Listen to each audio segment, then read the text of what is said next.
আসসালামু আলাইকুম। আজকের ক্লাসে আপনাদের সবাইকে স্বাগতম। আমাদের আজকের ক্লাসটা বেসিক্যালি বায়োস্ট্যাটিস্টিক্স এর উপর হওয়ার কথা ছিল। পরে নাসিম ভাই একটু ব্যস্ত থাকার কারণে আমারও যেহেতু এই ক্লাসটা লাইভ নেওয়া বাকি ছিল, এই কারণে আমি আজকের ক্লাসটা আজকে বায়োস্ট্যাটিস্টিক্স এর বদলে আমরা আজকে পেডিয়াট্রিক সার্জারি ক্লাসটা নিচ্ছি। নাসিম ভাইও ২-১ দিনের মধ্যেই আপনাদেরকে বায়োস্ট্যাটিস্টিক্স ক্লাসের ডেটটা জানায় দিবে। এবং এখন কিন্তু মোটামুটি আমাদের পরীক্ষা কিন্তু কাছাকাছি সময় চলে আসতেছে। আপনারা যারা ফর্ম ফিল আপ করছেন, আমাদের পরীক্ষা কিন্তু ২৯ তারিখে, তাই না? ২৯শে এপ্রিল। তো তার মানে ২ মাস মতো টাইম আছে। আহ, এখন আসলে পার্ট এ পরীক্ষাটা কঠিনই হচ্ছে। তো এই কারণে আপনাদেরকে কিন্তু আহ, যারা অলরেডি ফর্ম ফিল আপ করছেন, আপনাদেরকে কিন্তু মানে হাফ হার্টেড অ্যাপ্রোচ হলে হবে না। এটা একদম আপনাকে আপনার ফুল কনসেন্ট্রেশন এখন এমআরসিএস পার্টে, যেহেতু আপনি প্রায় ১ লাখ টাকা খরচ করে এই পরীক্ষাটা বুক করছেন, আপনাকে কিন্তু এই পরীক্ষাতেই ফুললি কনসেন্ট্রেট করতে হবে আগামী ২ মাস। এবং আমি বারবার বলি আর কি কিছু জিনিস। এবং আমাদের লেকচার ক্লাস আর একটা বাকি থাকবে বায়োস্ট্যাটিস্টিক্স, এরপরে বেসিক্যালি আমরা বেলিয়ান লাভের কিছু রিভিউ করব, তারপরে রিকল ফাউজি এগ্রি থাকবে। এবং আপনাদের জন্য আমরা রিকলটাকে কমপ্লিটলি ডিফারেন্টলি সাজাচ্ছি। আপনাদের রিকল ক্লাসের শিডিউল দেয়া আছে ২০ তারিখ থেকে, মানে নেক্সট মাসের ২০ তারিখ থেকে। এর মধ্যে আমরা মোটামুটি সবকিছু রেডি করে ফেলতে পারবো। আমি, নাসিম ভাই, রাগিব, আমরা তিনজনেই এই মুহূর্তে রিকল নিয়ে কাজ করতেছি, যাতে আপনাদের জন্য এটা খুব হেল্পফুল হয়। তো যাই হোক, যেটা বলতেছিলাম যে আপনাদের এখন ফুল কনসেন্ট্রেশন কিন্তু এমআরসিএস পার্টিতেই দিতে হবে। এবং কয়েকটা জিনিস আমি বারবার বলি আপনাদেরকে, যে আমাদের এবার ১৫ জন পাশ করলেও ৫ জন বা ৬ জন কিন্তু খারাপ করছে। এবং আমার সাথে মোটামুটি আহ, যারা আমাদের সাথে আছেন তারা যেমন যোগাযোগ করে, এমনি এর বাইরেও অনেকে কিন্তু আমাকে পার্সোনালি মেসেজ দেন, মেইনলি গাইডেন্স এর জন্য। তো আমি দেখলাম যে মানুষজন ফেল করে কিন্তু অ্যানাটমির জন্য। খুব অ্যানাটমিটা বেসিক্যালি আপনারা জানেন যে 75 মার্কস, মানে টোটাল পরীক্ষা 25%। এবং আমি গত ব্যাচেও মাল্টিপল টাইম বলেছিলাম যে ভাইয়াপুরা যারা আছেন, যাতে অ্যানাটমিতে কোনোভাবেই কম মার্কস না আসে। কিন্তু দুঃখজনক হচ্ছে যে যে ভাইয়াপুরা খারাপ করছেন তাদের প্রত্যেকেরই কিন্তু অ্যানাটমিতে খারাপ হয়েছে। এবং কিরকম খারাপ হয়েছে, যে 75 মার্কসের মধ্যে ওনাদের মার্ক আসছে ৪২, ৪৩, ৪৪, ৪৫, এবং তাদের ওভারঅল মার্ক হচ্ছে ১৬৫, ৭০, ৭২ এরকম। কিন্তু পাস মার্ক ছিল কিন্তু ১৭৩-এ। তার মানে দেখেন যে ৮-৯ মার্কের জন্য কিন্তু তারা ফেল করছেন। এবং সেই জায়গাটাতে কিন্তু অ্যানাটমিতে ওনারা ৭৫ মার্কের মধ্যে ৪২, ৪৩ পেয়েছেন। তো তার মানে আপনার ক্ষেত্রে এটা কিন্তু আপনাদের প্রত্যেকের জন্য, যারা এক্সাম বুক করছেন বা সামনে এক্সাম বুক করবেন, আপনাদের জন্য খুব ইম্পর্টেন্ট পয়েন্ট হচ্ছে যে মানুষ এমআরসিএস পার্টেতে ফেল করে কিন্তু পাস টেস্ট পড়ার জন্য না। পাস টেস্ট এখন আপনারা মার্কেটে মনে হয় শুনতেছেন খুব, যে পাস টেস্ট ছাড়া পাস করা যাচ্ছে না, এরকম কথাবার্তা বাজারে প্রচলিত আছে। আমি আপনাদেরকে অ্যাসিওর করতে চাই যে পাস টেস্ট ছাড়া পাস করা ১০০ ভাগ সম্ভব। কারণ আপনি এই যে সিলেবাস, এমআরসিএস পার্টের যে সিলেবাস, আপনি খেয়াল করছেন কিনা আমি জানি না, সেখানে কিন্তু সবকিছু আছে। আপনি দেখেন আজকে আমরা পিডিয়াট্রিক সার্জারি পড়বো, তাই না? তারপর হচ্ছে আমরা কোলোরেক্টাল সার্জারি পড়ছি, ব্রেস্ট এন্ডোক্রাইন পড়ছি, ভাস্কুলার সার্জারি পড়ছি। এটা একটা হিউজ সিলেবাস। আপনি যদি এই জিনিস পড়তে থাকেন, এটার পড়ার কোনো শেষ নাই।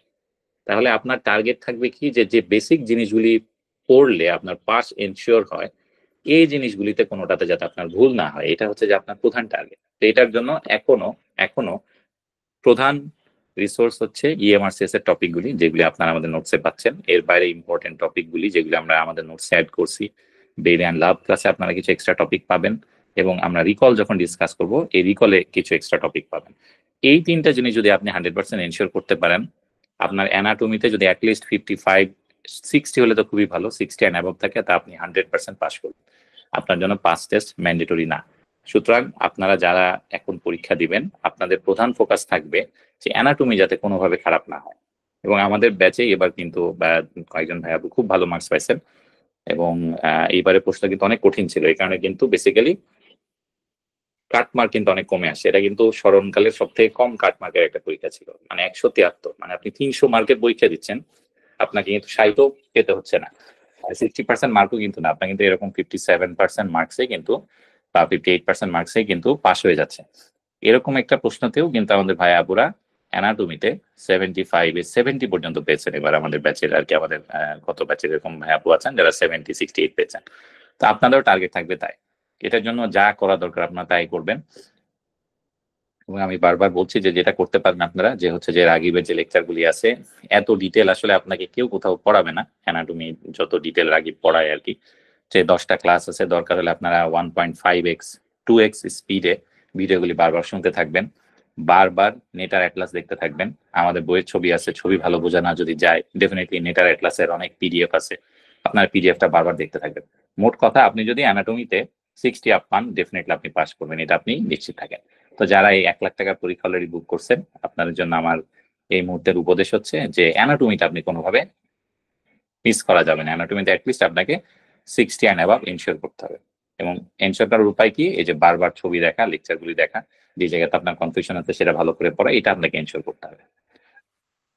তো যাই হোক, এরপরে আমরা আমাদের ক্লাস শেষ হলে আমি আরেকটা আপনাদের সাথে একটা গ্রুপ ডিসকাশন করব, যে আপনাদের কার কি অবস্থা এগুলি নিয়ে আলোচনা করব, এবং হচ্ছে যে কি করতে পারেন সেগুলো ডিসকাস করবো। সেটা আমাদের আগামী মাসের ফার্স্ট উইকের দিকে আমরা এটা করবো ইনশাল্লাহ। আজকে আমরা তাহলে আমাদের ক্লাসের টপিকে ফেরত যাই। আমাদের আজকের টপিক হচ্ছে পেডিয়াট্রিক সার্জারি।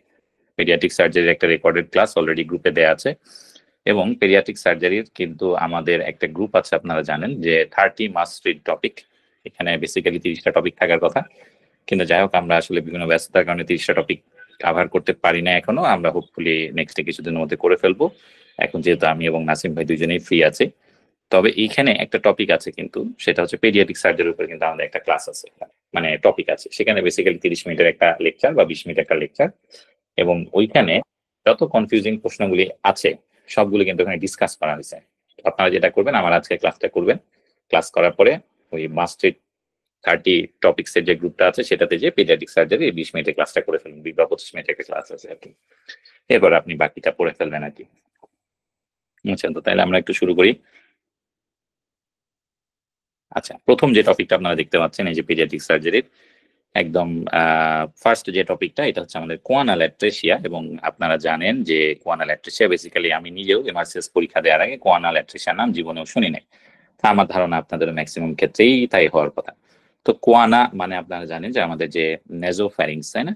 আমাদের যে ফ্যারিংস আর কি, ফ্যারিংস এর 3টা পার্ট আছে আপনারা জানেন, তাই না? একটা হচ্ছে নেজোফ্যারিংস, একটা হচ্ছে ওরোফ্যারিংস, এবং একটা হচ্ছে ল্যারিঞ্জোফ্যারিংস, তাই না?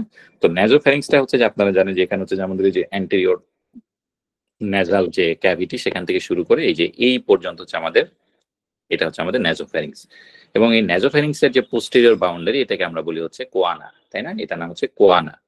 এই যে কোয়ানাল অ্যাট্রিসিয়া, এই কোয়ানাল অ্যাট্রিসিয়ার কোয়ানাটা বেসিক্যালি এই জায়গা থেকে আসছে। তো অ্যাট্রিসিয়া মানে কি? অ্যাট্রিসিয়া মানে সব জায়গার জন্য একই, সেটা হচ্ছে যে যেই জায়গাটাতে ক্যানেল হওয়ার কথা ছিল, সেই যে ওইখানে যদি ক্যানেল না হয়ে থাকে, এটাকে আমরা বলি হচ্ছে অ্যাট্রিসিয়া। তার মানে কোয়ানাল অ্যাট্রিসিয়া মানে কি, যে কোনো একটা কারণে কোয়ানাতে যে ক্যানেলটা তৈরি হওয়ার কথা ছিল সেটা হয়নি, এটাকে আমরা বলছি হচ্ছে কোয়ানাল অ্যাট্রিসিয়া। এই জায়গাটাতে আপনারা যেটা দেখতে পাচ্ছেন, যে যেমন এইটা হচ্ছে যে একটা নর্মাল পাথওয়ে, যেখান দিয়ে আপনি দেখতে পাচ্ছেন যে খুব ইজিলি বাতাস এখান দিয়ে আমাদের নিচের দিকে চলে যেতে পারবে। কিন্তু এইখানে আমরা দেখতে পাচ্ছি যে কোয়ানার কাছে আমাদের কি হচ্ছে, এটা কিন্তু ব্লকড। এই জিনিসটাকে আমরা বলছি হচ্ছে কোয়ানাল অ্যাট্রিসিয়া। এই কোয়ানাল অ্যাট্রিসিয়াটা দুই রকম হতে পারে। দুই রকম মানে কি, যে আমাদের যেহেতু দুই সাইডে দুইটা কোয়ানা, তার মানে আমাদের কোয়ানাল অ্যাট্রিসিয়া ইউনিল্যাটারাল হতে পারে, বাইল্যাটারাল হতে পারে।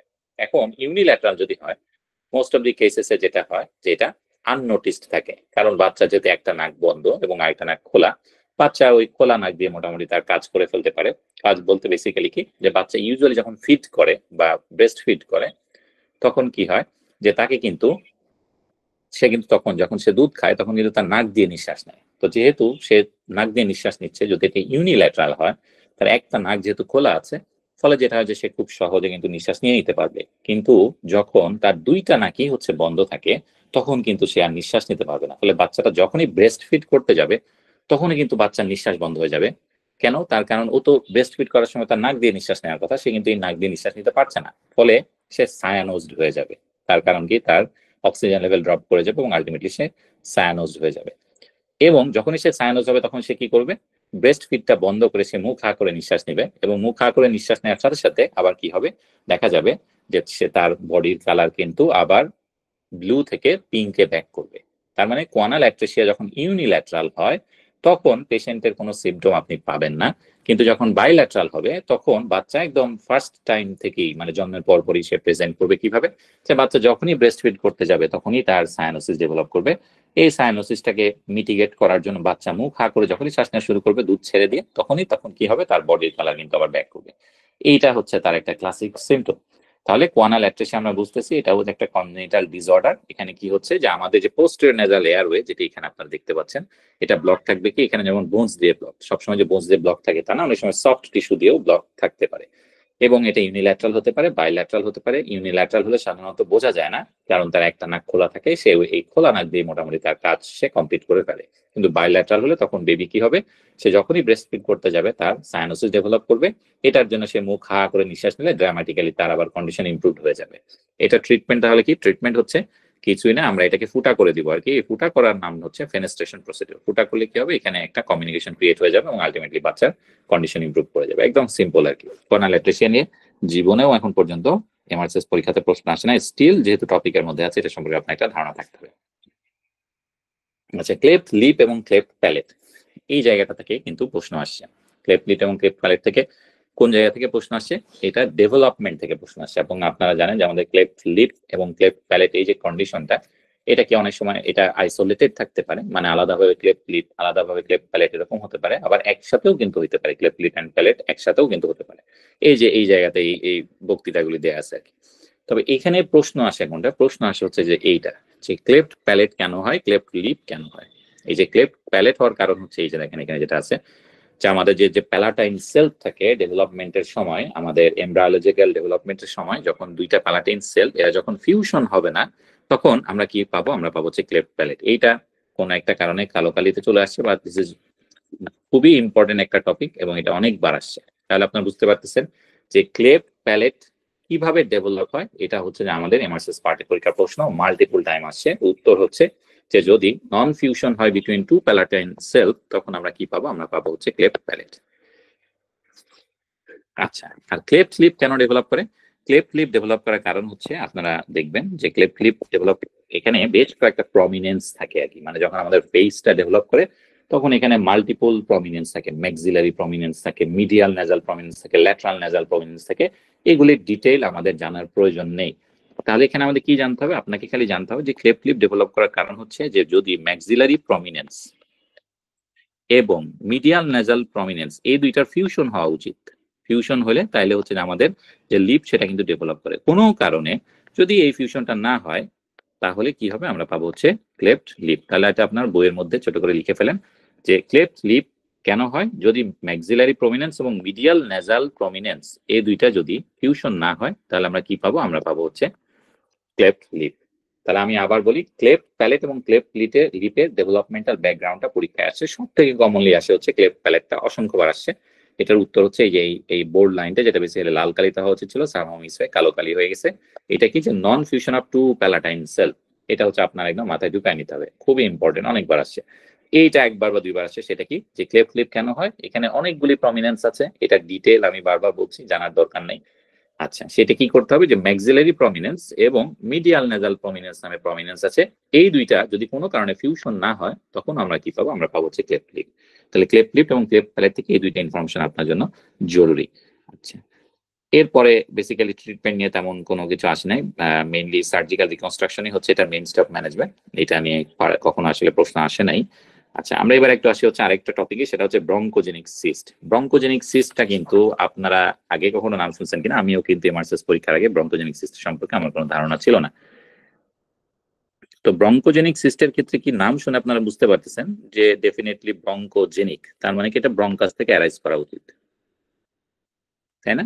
তো ব্রঙ্কোজেনিক সিস্ট বেসিক্যালি এটা ব্রঙ্কাস থেকে অ্যারাইজ করা উচিত। তবে নাম যদিও ব্রঙ্কোজেনিক, কিন্তু এটা কিন্তু ব্রঙ্কাস থেকে অ্যারাইজ করে না।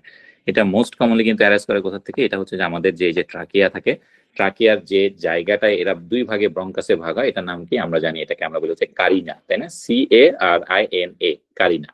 তো এই জায়গাটা থেকে বেসিক্যালি হচ্ছে যেটা অ্যারাইজ করে, এবং কেবলমাত্র ব্রঙ্কাস থেকে কিন্তু এটা অ্যারাইজ করে না, এটা কিন্তু হচ্ছে যে ইভেন ট্রাকিয়া থেকেও কিন্তু অ্যারাইজ করতে পারে। তার মানে যদিও ব্রঙ্কোজেনিক সিস্ট, কিন্তু এই যে সিস্টটা যেটা একটা ডেভেলপমেন্টাল সিস্ট, এটা বোথ ট্রাকে এবং ব্রঙ্কাস থেকে অ্যারাইজ করে। এবং সবথেকে কমনলি কোন জায়গাটাতে থাকে আমরা বলছি যে এটা হচ্ছে যে সবথেকে কমনলি থাকে হচ্ছে এই জায়গাটাতে, এরকম একটা স্ফেরিক্যাল একটা মাস থাকে, এটার ভিতরে কিছু ফ্লুইড কন্টেন্ট থাকে এবং এটা সাধারণত কারিনার জায়গা থেকে অ্যারাইজ করে। এবং এইটা আরেকটা মজার বিষয় হচ্ছে যে ব্রঙ্কোজেনিক সিস যদিও এই যে ব্রঙ্কাস এবং কারিনার জায়গা থেকে অ্যারাইজ করে, বাট এদের মধ্যে কিন্তু কোনো কমিউনিকেশন থাকে না, যে একটা আরেকটার সাথে যে কমিউনিকেশন আছে বেসিক্যালি কিন্তু থাকে না। এটা কি থাকে, এরা দুইটা হচ্ছে কমপ্লিটলি আলাদা হচ্ছে এন্টিটি, অর্থাৎ এইটা হচ্ছে যে একটা এন্টিটি আলাদা এবং এটা হচ্ছে তার আরেকটা আলাদা এন্টিটি, এদের মধ্যে কিন্তু তেমন একটা কোনো কমিউনিকেশন থাকে না। আচ্ছা, এবং এটা সাধারণত আপনারা বুঝতে পারতেছেন যেহেতু এটা হচ্ছে মিড লাইন, তার মানে এটা হচ্ছে ডেফিনেটলি এটা যেহেতু ট্রাকিয়ার যে বাইফার্কেশন এটা যেহেতু আমাদের বডির মিড লাইন পার্টে আছে, তার মানে ডেফিনেটলি এটা হচ্ছে মিড লাইন পার্টে থাকবে। এখন এই জিনিসটা কিভাবে প্রেজেন্ট করে, এইটা প্রেজেন্ট করতে পারে দুই ভাবে। একটা হচ্ছে যে আমরা এখনকার সময়ে খুব কমনলি কি করি, আমাদের প্রত্যেকটা পেশেন্টই যেহেতু এখন সচেতন, তো প্রত্যেকেই কিন্তু আমাদের যে অ্যানোমালি স্ক্যান করে এবং হচ্ছে খুব রিপিটেটিভলি আমরা কিন্তু এখন আমাদের ফিমেল যারা প্রেগনেন্ট তাদের ক্ষেত্রে কিন্তু আমরা আল্ট্রাসোনোগ্রাম করাই। তো আল্ট্রাসোনোগ্রাম করলে আমরা অ্যান্টিনেটালি কিন্তু এটাকে ডিটেক্ট করতে পারি। অ্যান্টিনেটালি আমরা কি পাবো, আমরা অ্যান্টিনেটাল আল্ট্রাসাউন্ডে এখানে একটা দেখবো যে মিডিয়াসটি নামে আমরা হচ্ছে একটা অ্যানিকোইক লেশন পাচ্ছি। এটা আমরা আল্ট্রাসাউন্ডের মধ্যে ডায়াগনোসিস করতে পারি অ্যান্টিনেটালি। এবং যেহেতু এটা ফ্লুইড ফিল্ড, এই কারণে এখানে আমরা কি পাবো, আমরা হচ্ছে যেখানে একটা অ্যানিকোইক সিস্ট পেতে পারি। এটা হচ্ছে যে আমাদের অ্যান্টিনেটাল ডায়াগনোসিস। আচ্ছা, জন্মের পরে অর্থাৎ হচ্ছে পোস্ট নেটালি বাচ্চারা সাধারণত কি নিয়ে প্রেজেন্ট করে, ওদের ক্ষেত্রে যেটা হয় যেহেতু একটা মাস ইফেক্ট আছে, মাস ইফেক্টের কারণে কিন্তু বাচ্চাটা রেসপিরেটরি সিমটম নিয়ে প্রেজেন্ট করতে পারে, বেসিক্যালি রেসপিরেটরি ডিস্ট্রেস নিয়ে কিন্তু সে আপনার কাছে প্রেজেন্ট করতে পারে। তাহলে পোস্ট নেটাল পিরিয়ডে বাচ্চাটা ইউজুয়ালি রেসপিরেটরি ডিস্ট্রেস নিয়ে প্রেজেন্ট করতে পারে। তো সেক্ষেত্রে আপনি যদি একটা চেস্ট এক্সরে করেন, সেক্ষেত্রে বাচ্চা আমরা সাধারণত কি করি, যখন একটা বাচ্চা আমাদের কাছে রেসপিরেটরি ডিস্ট্রেস নিয়ে আসে তখন আমাদের লজিক্যাল সিকোয়েন্স হচ্ছে যে আমরা বাচ্চার একটা চেস্ট এক্সরে করি। চেস্ট এক্সরে করলে আমরা কি পাবো, আমরা দেখবো যে হচ্ছে যেখানে একটা মিড লাইন একটা মাস দেখা যাচ্ছে, অর্থাৎ এখানে আমরা দেখবো যে আমাদের মিডিয়াস্টে নামে মিড লাইনে একটা মাস পাবো আমরা। আচ্ছা, এরকম হলে তখন তো আমরা কি করব, যখনই এরকম কোনো একটা মাস টাইপের লেশন থাকে আমাদের লজিক্যাল কনসিকুয়েন্স কি হয়, আমরা এরপরে যেটা করি আমরা হচ্ছে একটা সিটি স্ক্যান করি, এবং সিটি স্ক্যানই বেসিক্যালি হচ্ছে যেটা একটা ডেফিনিটিভ ডায়াগনোসিস। তাহলে সিটি স্ক্যান করলে আমরা এটা ডেফিনেটলি পোস্ট ন্যাটাল পিরিয়ডে ডায়াগনোসিস করে ফেলতে পারবো যে এটা বেসিক্যালি হচ্ছে যে একটা ব্রঙ্কোজেনিক সিস্ট। এখন এটার ম্যানেজমেন্ট কি হবে, ম্যানেজমেন্ট হচ্ছে যে এটার ম্যানেজমেন্ট সার্জিক্যাল, যেটা একটা বড় মাস বাচ্চার রেসপিরেটরি ডিস্ট্রেস হচ্ছে, এটাকে আমাকে রিমুভ করে ফেলতে হবে। এবং রিমুভ করে ফেলার জন্য আইডিয়াল এজ কত, আইডিয়াল এজ হচ্ছে 6 weeks of age, at least 6 weeks of age. তাহলে বাচ্চাকে আমরা 6 সপ্তাহ যখন তার বয়স হবে তখন আমরা কি করব, ল্যাপারোস্কোপি যেমন আমরা করতে পারি ঠিক একই রকম ভাবে আমরা থোরাকোস্কোপি করতে পারি, থোরাকোস্কোপি করে আমরা এটাকে রিমুভ করতে পারি, থোরাকোস্কোপিক রিসেকশন আমরা করতে পারি। তাহলে আমরা মোটামুটি এখান থেকে খুবই সিম্পল জিনিস সেটা আমরা জেনে গেলাম, সেটা কি যে ব্রঙ্কোজেনিক সিস্ট, এটা আমরা আগে কখনো পড়ি নাই, জানছি আমরা নতুন, যেটাও খুব কমন একটা অ্যানোমালি বাচ্চাদের ক্ষেত্রে। এখানে কি হয়, এখানে আমরা দেখতে পাচ্ছি যেখানে একটা সিস্ট ডেভেলপ করে, সিস্ট অ্যারাইজ করে কোথা থেকে, ব্রঙ্কাস এবং ট্রাকিয়া থেকে অ্যারাইজ করে। মোস্টলি কোথা থেকে অ্যারাইজ করে, এটা হচ্ছে যে আমাদের যে কারিনা যে জাংশনটা আছে মিড লাইনে, এখান থেকে অ্যারাইজ করে। এবং এটা যদিও এখান থেকে অ্যারাইজ করে বাট এদের মধ্যে কোনো কমিউনিকেশন থাকে না। এবং এটা আমরা কিভাবে ডায়াগনোসিস করতে পারি, অ্যান্টিনাটাল আল্ট্রাসাউন্ড এটা ডায়াগনোসিস হতে পারে যে বাচ্চার বুকের মধ্যে একটা সিস্ট দেখা যাচ্ছে, এটা হচ্ছে একটা ডায়াগনোসিস হতে পারে। আচ্ছা, আর কি হতে পারে, পোস্ট ন্যাটাল হচ্ছে যে বাচ্চা রেসপিরেটরি ডিস্ট্রেস নিয়ে প্রেজেন্ট করতে পারে, এবং যে কোনো রেসপিরেটরি ডিস্ট্রেস হলেই আমরা কি করি, একটা চেস্ট এক্সরে করে ফেলি, সেখানে তখন একটা মিডলাইন মাসের মতো একটা স্ট্রাকচার দেখা যাবে। এইটা দেখলে তখন তো আমরা ভয় পেয়ে একটা সিটি স্ক্যান করবো, সিটি স্ক্যান করলে আমার ডেফিনিটিভ ডায়াগনোসিসটা হয়ে যাবে। ডেফিনিটিভ ডায়াগনোসিস হয়ে গেলে আমার ম্যানেজমেন্ট কি, 6 সপ্তাহ বয়স যখন বাচ্চার হয়ে যাবে তখন আমরা তাকে থোরাকোস্কোপিক ডিসেকশন করবো। এই হচ্ছে আমাদের ব্রঙ্কোজেনিক সিস্টের ম্যানেজমেন্ট। আচ্ছা, তাহলে আমরা এখানে যদি একটু দেখি তাহলে আপনাদের জন্য সুবিধা হবে, যে যে যা যা আমি আপনাদেরকে বললাম এখানে সবকিছু লেখা আছে।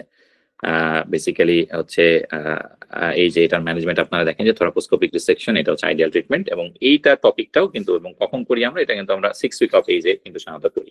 এবং এই টপিকটাও কিন্তু খুব কমনলি আমরা পাইনি, এটা খুব কমন একটা টপিক না, এটা পরীক্ষাতে তেমন একটা আসে নাই আর কি। আছে, এখন আমরা খুব ইম্পর্টেন্ট একটা জিনিস জানবো, সেটা হচ্ছে বাচ্চাদের ক্ষেত্রে কিন্তু বেশ কিছু নেক মাস হয়, মানে নেকে কিন্তু বেশ কিছু মাস থাকে আমাদের বাচ্চাদের ক্ষেত্রে।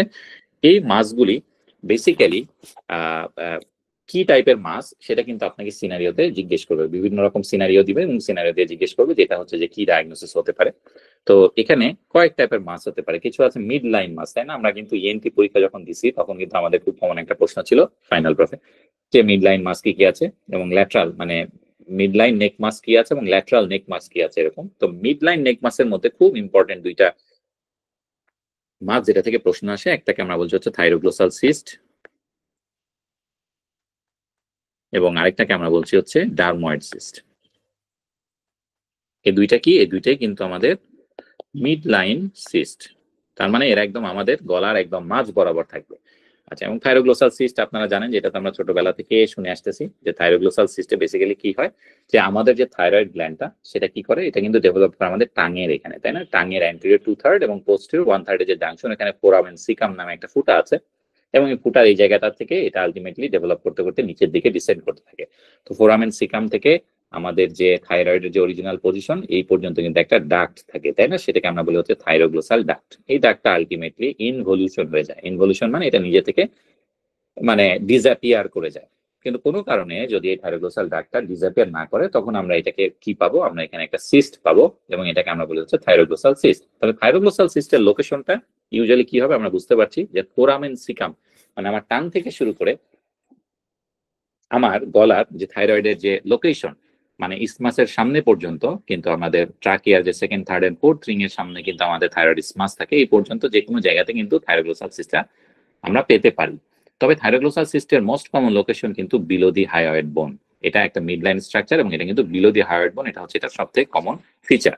তাহলে থাইরোগ্লোসাল সিস্ট আমরা বুঝতে পারতেছি, আমরা একটু লিখি তাহলে আপনাদের মনে থাকবে যে থাইরোগ্লোসাল সিস্টের ক্ষেত্রে কি হচ্ছে যে এটা কিন্তু অ্যারাইজ করছে থাইরোগ্লোসাল ডাক্ট থেকে, তাই না? এবং এটা কিন্তু মিড লাইন। এটা থাইরোগ্লোসাল ডাক্ট যদি ডিসঅ্যাপিয়ার করতে মিস করে যায় তাহলে সেটা হচ্ছে যে কি হবে, আমাদের থাইরোগ্লোসাল সিস্ট হয়ে যাবে এবং এটা থাকবে কোথায়? মিড লাইনে। এবং এটাকে আমরা বলছি যে এটা মিড লাইনে হলে এটা সাধারণত কোন লোকেশনে থাকে? এটা সাধারণত ইনফিরিয়র টু হায়োয়েড বোন মানে হায়োয়েড বোনের নিচের দিকে কিন্তু থাকে। এটা অসম্ভব ইম্পর্টেন্ট একটা ক্লু। এটা মোস্ট কমন লোকেশন হচ্ছে ইনফিরিয়র টু হায়োয়েড বোন, অর্থাৎ ইনফ্রা হায়োয়েড লোকেশনে কিন্তু এটা থাকে। এটা একটা খুব ইম্পর্টেন্ট। এবং এই যে সিস্টটা, এই সিস্টটা আপনারা জানেন আমরা ছোটবেলা থেকে পড়ে আসতেছি, এটা আমাদের শর্ট কেসেও ছিল। যেটা কি হয়, এটা কিন্তু আমরা যদি টাং প্রোট্রুড করি তাহলে কি হবে? টাং প্রোট্রুশনে কিন্তু এটা মুভ করবে। আবার আমরা যদি ঢোক গিলি অর্থাৎ হচ্ছে যে আমরা যদি ডিগ্লুটেশন করি সেখানেও কিন্তু কি হবে, আমাদের কিন্তু এগুলি সবগুলি কিন্তু কার ফিচার? এগুলি হচ্ছে আমাদের একটা মাস যেটা মিড লাইনে আছে সেটা যে থাইরোগ্লোসাল সিস্ট এটার কিন্তু ফিচার। তাহলে থাইরোগ্লোসাল সিস্ট থেকে আমরা কি কি বলতেছি? ইম্পর্টেন্ট পয়েন্ট বলছি যেটা থাইরোগ্লোসাল ডাক্টের রেমন্যান্ট, এটা যদি কোনো কারণে ইনভলিউট না করে এখানে ফ্লুইড জমে থাইরোগ্লোসাল সিস্ট হয় এবং এই সিস্টটা আমরা মিড লাইনে পাই এবং এটা কি হবে? সাধারণত ইনফিরিয়র টু হায়োয়েড বোনস এর নিচের দিকে থাকে, অর্থাৎ আমরা যে সবথেকে কমন লোকেশন হচ্ছে কিন্তু তার হায়োয়েড বোনের নিচে। আপনি যদি টাং প্রোট্রুড করেন তাহলে কি হবে? এটা মুভ করবে, তাই না? Thyroglossal cyst. আবার আপনি যদি ডিগ্লুটেশন করেন মানে সোয়ালো করেন তাহলেও কিন্তু এটা মুভ করবে। আচ্ছা, এখন এইটার ভিতরে কি থাকে? থাইরোগ্লোসাল সিস্ট যদি ইনফেক্টেড না হয় তাহলে এটার ভিতরে একদম ক্লিয়ার ফ্লুইড থাকে। ক্লিয়ার ফ্লুইড থাকার কারণে আপনি যদি ইউএ আল্ট্রাসোনোগ্রাম করেন, এই পেশেন্টের আল্ট্রাসোনোগ্রাম আপনি দেখবেন যেখানে একটা কমপ্লিটলি অ্যানিকোইক মাস পাওয়া যাচ্ছে। অ্যানিকোইক মাস পাওয়া যাচ্ছে, এটা হচ্ছে এটার একটা ইম্পর্টেন্ট বৈশিষ্ট্য। তাহলে থাইরোগ্লোসাল সিস্টে কিন্তু অনেকগুলি ছোট ছোট ফিচার কিন্তু আপনারা এখান থেকে জেনে গেছেন, যেটা আপনারা ছোটবেলা থেকে জানেন, আমি খালি রিপিট করতেছি যে এটা মিড লাইন স্ট্রাকচার, এটা ইনফিরিয়র টু হায়োয়েড, এটা বোথ টাং প্রোট্রুশন ও ডিগ্লুটেশন এটা মুভ করবে এবং আপনি যদি একটা আল্ট্রাসাউন্ড করেন এখানে আপনি কি পাবেন? আপনি হচ্ছে একটা অ্যানিকোইক মাস পাবেন, তাই না? এবং এরপর আমরা আসি হচ্ছে ডারময়েড সিস্ট। ডারময়েড সিস্ট মানে কি? ডারময়েড সিস্ট মানে আপনারা জানেন যে এখানে যেটা হয় যে আমাদের যে স্কিনের যে প্লুরিপোটেন্ট সেলগুলি থাকে, প্লুরিপোটেন্ট মানে কি? যে সেলগুলি বিভিন্ন রকম স্ট্রাকচার ডেভেলপ করতে পারে। বিভিন্ন রকম স্ট্রাকচার মানে কি? সে সুইট গ্ল্যান্ড ডেভেলপ করতে পারে, সে সিবেসিয়াস গ্ল্যান্ড ডেভেলপ করতে পারে, সে হেয়ার ফলিকল ডেভেলপ করতে পারে, মানে তার অসীম সম্ভাবনা। একটা ছোট বাচ্চার মতো সে যে কোনো কিছু হইতে পারে। একটা ছোট বাচ্চা যেমন ডাক্তার, ইঞ্জিনিয়ার, পাইলট সবকিছু হইতে পারে, ঠিক একই রকম প্লুরিপোটেন্ট স্টেম সেল যে কোনো কিছু সে হতে পারে। তো এই প্লুরিপোটেন্ট স্টেম সেলগুলি কি থাকে? এগুলি কিন্তু আমাদের চামড়া, স্কিন যখন ডেভেলপ করে তখন স্কিনের মধ্যে কিন্তু থাকে। আচ্ছা, তো এইটা সাধারণত যেটা হয় যে আমাদের বডি যখন আমরা কি করি যে হচ্ছে যে আমাদের বডিতে যখন হচ্ছে যে স্কিনটা ডেভেলপ করে তখন কি হয়, যেটা যদি আমাদের বডি হয়, তো এটা যদি চোখ হয়, এটা যদি নাক হয়, এটা যদি মুখ হয় এবং এটা যদি গলা হয়, এখানে যেটা হয় যে এরা কিন্তু মিড লাইনে ফিউশন করে। এই যে আমি এখন যেখানে আঁকতেছি এই মিড লাইনে কিন্তু ওরা ফিউশন করবে, মানে দুই সাইড থেকে স্কিন এসে কিন্তু মিড লাইনে ফিউশন করে। ঠিক একই রকম ভাবে এটা যে আমার যে অ্যাঙ্গেল, মুখের যে অ্যাঙ্গেল সেখানে কিন্তু ফিউশন করে, চোখের যে অ্যাঙ্গেল সেখানে কিন্তু ফিউশন করে।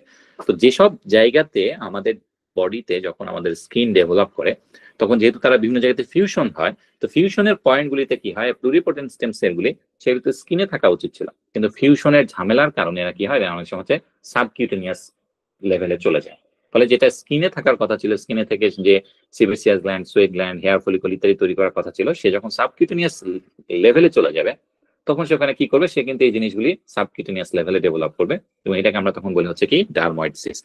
তাহলে ডার্ময়েড সিস্টের ক্ষেত্রে আপনারা বুঝতে পারতেছেন যে ডার্ময়েড সিস্টে বেসিক্যালি এটা আমাদের যে ডেভেলপমেন্ট, এই ডেভেলপমেন্টাল প্রবলেম কেন হচ্ছে, ডেভেলপমেন্টাল প্রবলেম হওয়ার কারণ হচ্ছে যে আমার স্কিনের যে প্লুরিপোটেন্ট স্টেম সেলগুলি ছিল, এই প্লুরিপোটেন্ট স্টেম সেলগুলি যেটা স্কিনের সুপারফিশিয়াল লেয়ারে থাকার কথা ছিল, তারা সুপারফিশিয়াল লেয়ারে থাকছে না। সুপারফিশিয়াল লেয়ারে না থাকার কারণে তারা কি হচ্ছে, তারা নিচের দিকে নেমে যাচ্ছে। নিচের দিকে নেমে যাওয়ার কারণে অর্থাৎ সাবকিউটেনিয়াস লেভেলে চলে যাওয়ার কারণে তারা সাবকিউটেনিয়াস লেভেলে একটা সিস্ট ডেভেলপ করছে, যেটাকে আমরা বলতে হচ্ছে ডার্ময়েড সিস্ট। এবং এই ডার্ময়েড সিস্ট গুলো কি হবে, আমরা যে দেখালাম যে আমার বডির যে ন্যাচারাল ফিউশন যে এরিয়াতে, যেমন চোখের ক্যান্থাসের কাছে, তারপর হচ্ছে যে আমার অ্যাঙ্গেল অফ দ্য ম্যান্ডিবলের কাছে, তারপর আমার মিড লাইনে, এসব জায়গাতে কি পাবো, আমরা ডার্ময়েড সিস্ট পাবো। এবং এই ডার্ময়েড সিস্টটাও কিন্তু বেসিক্যালি এখানে একটা ইম্পর্টেন্ট পার্থক্য আমাদের এটার সাথে, এটা যেমন ছিল ইনফিরিয়র টু হায়ার্ড বোন, এরা কিন্তু সাধারণত কি থাকে, সুপিরিয়র টু হায়ার্ড বোন থাকে, মানে সুপ্রা হায়ার্ড লোকেশনে থাকে।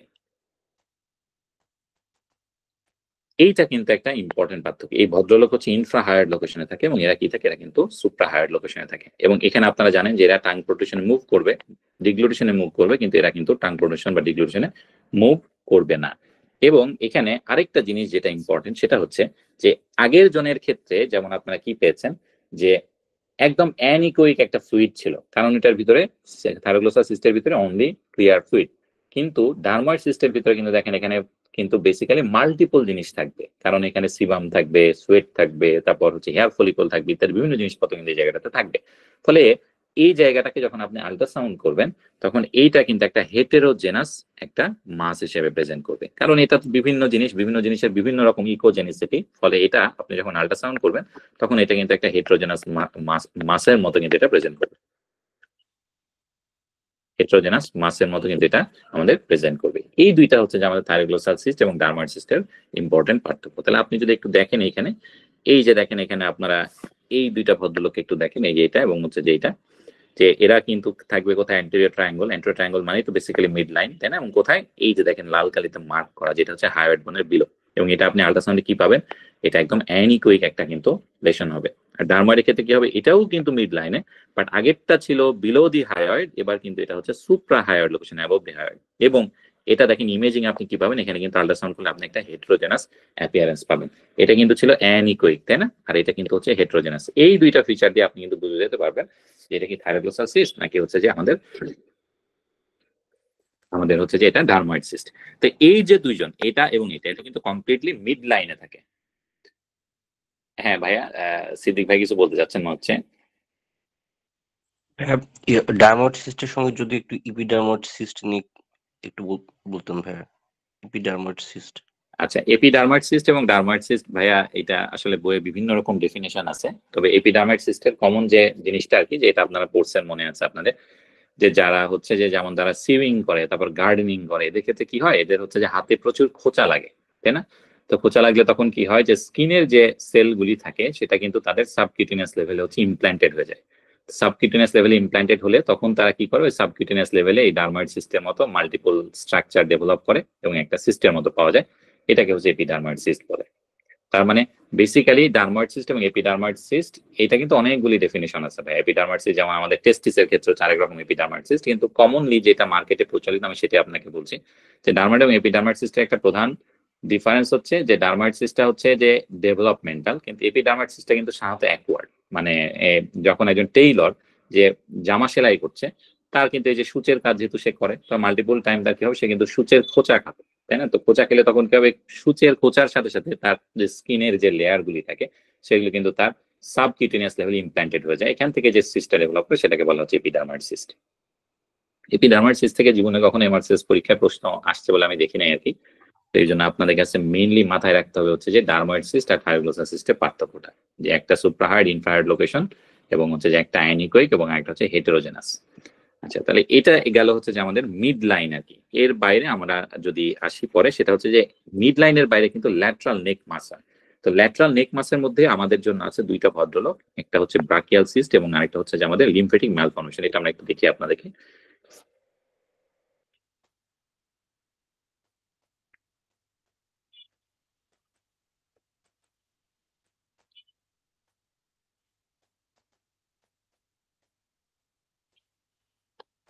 আচ্ছা, এটা কি আগের যে দুইজন এরা কিন্তু ছিল একদম মিড লাইন, যে আমি একটু এখানে লিখে ফেলি যে এরা কিন্তু একদম মিড লাইনে ছিল।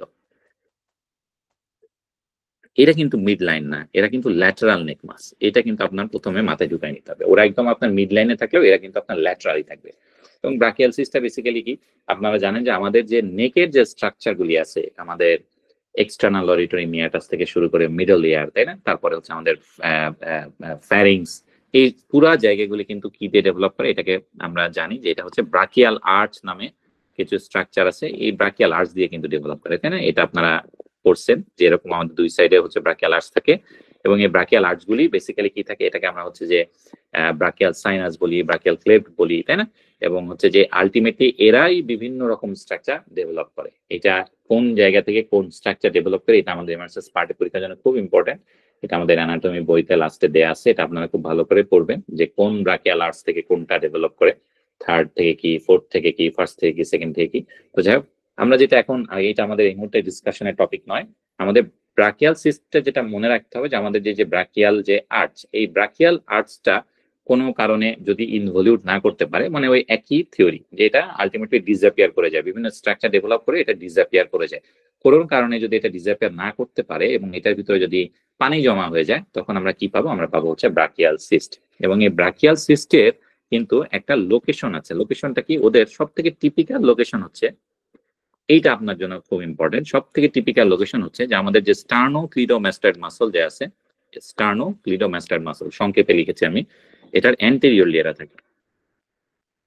এরা কোথায় থাকবে, এটা থাকবে হচ্ছে অ্যান্টেরিয়রলি। এবং কোন জায়গাটা এক্স্যাক্টলি যদি বলি, সেটা হচ্ছে angle of the mandible. Angle of mandible, এই জায়গাটাতে আমরা ব্রাকিয়াল সিস্টকে সবথেকে কমনলি পাই। এবং এটা কি হবে, এটা হচ্ছে যে আমরা এখানে একটা সিস্টেক স্ট্রাকচার পাবো, এবং এইটা এক্স্যাক্টলি অ্যাঙ্গেল অফ দ্য ম্যান্ডিবলের কাছে থাকবে এবং অ্যান্টেরিয়র টু দিস স্টার্নোক্লিডোমাস্টাইড মাসল থাকবে। এবং এই ব্রাকিয়াল সিস্টে কি থাকবে, ব্রাকিয়াল সিস্টে কিন্তু আমাদের হচ্ছে বেশ কিছু, এখানেও কিন্তু ওয়াটারি কন্টেন্ট থাকে, এবং এই ওয়াটারি কন্টেন্টটা এক্স্যাক্টলি যেটা আপনারা দেখতে পাচ্ছেন এখানে, যে আগে যেমন থাইরোগ্লোসাল সিস্টে হচ্ছে খালি ওয়াটার কন্টেন্ট ছিল, ব্রাকিয়াল সিস্টের ক্ষেত্রেও কিন্তু এটা সাধারণত হচ্ছে একদম ওয়াটার কন্টেন্ট থাকে। ফলে আমরা এই জায়গাটাতেও কিন্তু অ্যানিকোইক একটা অ্যাপিয়ারেন্স পাবো। মানে আমরা যখন আল্ট্রাসাউন্ড করি তখন এই ফ্লুইড লেভেলে যদি কোনো রকম ইনহোমোজেনাস কোনো কিছু না থাকে, অর্থাৎ পুরো জিনিসটা যদি একই রকম হয় এবং ক্লিয়ার ওয়াটার টাইপের হয়, তখন সাধারণত আমরা কিন্তু অ্যানিকোইক ফ্লুইড পাই এইখানে। এবং এইটার ক্ষেত্রে কিন্তু দুইটা ক্ষেত্রে আমরা দেখতে পাচ্ছি এটা হচ্ছে সেম। তাহলে ব্রাকিয়াল সিস্ট খুব সিম্পল, আপনার মাথায় রাখতে হবে যে আমাদের যদি ব্রাকিয়াল আর্চ যেটা, এটা যদি ঠিকঠাক ভাবে অবলিটারেট না করে বা ইনভলিউশন যদি না হয়, তাহলে আমরা কি পাবো, এই ব্রাকিয়াল সিস্টটা ডেভেলপ করে। ব্রাকিয়াল সিস্টটা হচ্ছে একটা ল্যাটেরাল, আমি বারবার বলছি এটা হচ্ছে একটা ল্যাটারাল নেক মাস। এবং এই নেক মাসটা সব থেকে কমনলি কোথায় থাকে, এটা হচ্ছে অ্যান্টেরিয়র টু স্টার্নোক্লিডোমাস্টাইড মাসলে নেয়ার দি অ্যাঙ্গেল অফ দ্য ম্যান্ডিবল এটা থাকে। এবং এটাকে আপনি যদি আল্ট্রাসাউন্ড করেন, এটা দেখতে হবে কার মতো, অ্যানিকোইক অন ইউএসএস, দেখতে মনে হবে এটা হচ্ছে অ্যানিকোইক। আচ্ছা, এখন এটার সাথে মানে সমান্তরালে আরেকটাকে ভদ্রলোক আছে, যেটাকে আমাদের বইতে লেখা আছে হচ্ছে যে এইভাবে, এই যে আপনারা যদি এটা দেখেন এখানে, যে এইটাকে তারা বর্ণনা করছে এভাবে, লিম্ফেটিক ম্যালফরমেশন হিসেবে। এটার আরেকটা নাম হচ্ছে সিস্টিক হাইগ্রোমা। সিস্টিক হাইগ্রোমাও তো আমরা সবাই দেখছি এই কেসটা। এটাও কিন্তু হচ্ছে যে একটা বেসিক্যালি একটা নেক মাস, এটাও কিন্তু একটা ল্যাটারাল নেক মাস। তবে আগের জন ভদ্রলোক যেমন আপনারা দেখছেন যে ওটা কি ছিল, যে স্টার্নোক্লিডোমাস্টাইড মাসলের অ্যান্টেরিয়রলি ছিল, এরা কিন্তু হবে পোস্টেরিয়রলি। তাহলে দেখেন খুবই ইম্পর্টেন্ট একটা পার্থক্য, লোকেশনের পার্থক্য। সেটা কি, যে সিস্টিক হাইগ্রোমার ক্ষেত্রে আমাদের লিম্ফেটিক ম্যালফরমেশন হয়। লিম্ফেটিক ম্যালফরমেশন মানে কি, যে লিম্ফেটিক চ্যানেলগুলি ডেভেলপ থাকলেও এদের যে ড্রেনেজটা সেটা এডিকুয়েট হয় না, বা ড্রেনেজের যে লিম্ফেটিকসগুলি সেগুলি অবলিটারেটেড থাকে। ফলে যেটা হয় যে সব লিম্ফ হচ্ছে আমাদের নেকে জমা হচ্ছে, প্রেফারেবলি কোন জায়গাতে জমা হচ্ছে, পোস্টেরিয়র টু স্টার্নোক্লিডোমাস্টাইড মাসলে জমা হচ্ছে। ফলে আমরা হচ্ছে যে একটা মাস লেশন পাচ্ছি, এটাকে আমরা বলছি হচ্ছে সিস্টিক হাইগ্রোমা। এবং এই সিস্টিক হাইগ্রোমার আপনারা জানেন যে এটার একটা খুব ভালো বৈশিষ্ট্য আছে, সেটা কি, এটা কিন্তু ব্রিলিয়ান্টলি ট্রান্সইলুমিনেট করে, তাই না। আমরা যদি ট্রান্সইলুমিনেশন টেস্ট করি, তাহলে আমরা কি পাবো, এখানে হচ্ছে আমরা ব্রিলিয়ান্টলি ট্রান্সইলুমিনেশন পাবো। আচ্ছা, এবং এই জায়গাটাতে আপনি যদি আল্ট্রাসাউন্ড করেন, তাহলে বেসিক্যালি এটার ভিতরে কি থাকবে, এটা কিন্তু হচ্ছে লিম্ফ থাকবে। তো লিম্ফ আপনারা জানেন যে এটা কিন্তু কমপ্লিটলি মানে ক্লিয়ার ফ্লুইড না, এটার ভিতরে কিন্তু কিছু লিপিড আছে, তাই না, কিছু ফ্যাট আছে। ফলে যেটা হয় যেটা কিন্তু কমপ্লিটলি অ্যানিকোইক হয় না। এটার অ্যাপিয়ারেন্সটা আপনি যদি একটা আল্ট্রাসাউন্ড করেন তাহলে দেখবেন যে এটার অ্যাপিয়ারেন্সটা বেসিক্যালি হচ্ছে এইটা যেমন ছিল একদম অ্যানিকোইক, এটার ক্ষেত্রে কিন্তু অ্যানিকোইক হবে না, এটা হচ্ছে কিছুটা হাইপোইকোইক হবে, কারণ এটা পুরোপুরি একদম পানি নয়, পানি ছাড়াও কিছু ফ্যাটি কন্টেন্ট এখানে থাকে। তাহলে সিস্টিক হাইগ্রোমা ব্রাকিয়াল সিস্টের ক্ষেত্রে কিন্তু আপনারা দেখেন পার্থক্য ডিফারেন্সিয়েট করতে পারছেন, যে ব্রাকিয়াল সিস্টটা বেসিক্যালি থাকবে অ্যান্টেরিয়র টু স্টার্নোক্লিডোমাস্টয়েড মাসল, এবং এইটা সাধারণত অ্যাঙ্গেল অফ দ্য ম্যান্ডিবলের কাছে থাকে, এবং এটা পাবো আমরা হচ্ছে পোস্টেরিয়র টু দ্য স্টার্নোক্লিডোমাস্টয়েড মাসল। এবং এখানে যেটা হয় যেটা হচ্ছে খুব ব্রিলিয়ান্টলি ট্রান্সফরমেট করে, এবং এটা হচ্ছে যে আমরা যদি আল্ট্রাসাউন্ডে দেখি তাহলে এখানে আমরা হাইপোইকুইক পাবো, এবং এদের ক্ষেত্রে সাধারণত আমরা অ্যানিকোইক পেয়ে থাকি। এই কয়েকটা জিনিস আপনাদের এখান থেকে একটু জানতে হবে, বাকিগুলি আপনারা এই মোটামুটি এই চারটা আমাদের জন্য ইম্পর্টেন্ট আর কি, এটা আপনাদের একটু দেখতে হবে আর কি। আচ্ছা, এবারে লিম্ফ্যাডেনোপ্যাথি কিছু কথাবার্তা আছে, একদম সিম্পল, আপনারা এটা রিডিং করলে পারবেন।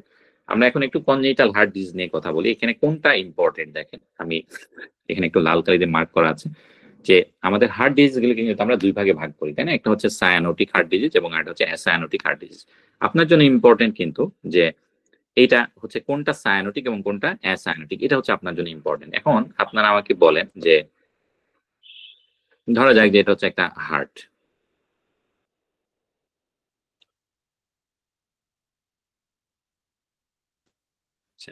এটা আপনারা বুঝতে পারতেছেন এটা হচ্ছে রাইট অ্যাট্রিয়াম, এটা হচ্ছে লেফট অ্যাট্রিয়াম, এটা রাইট ভেন্ট্রিকল, এটা হচ্ছে লেফট ভেন্ট্রিকল।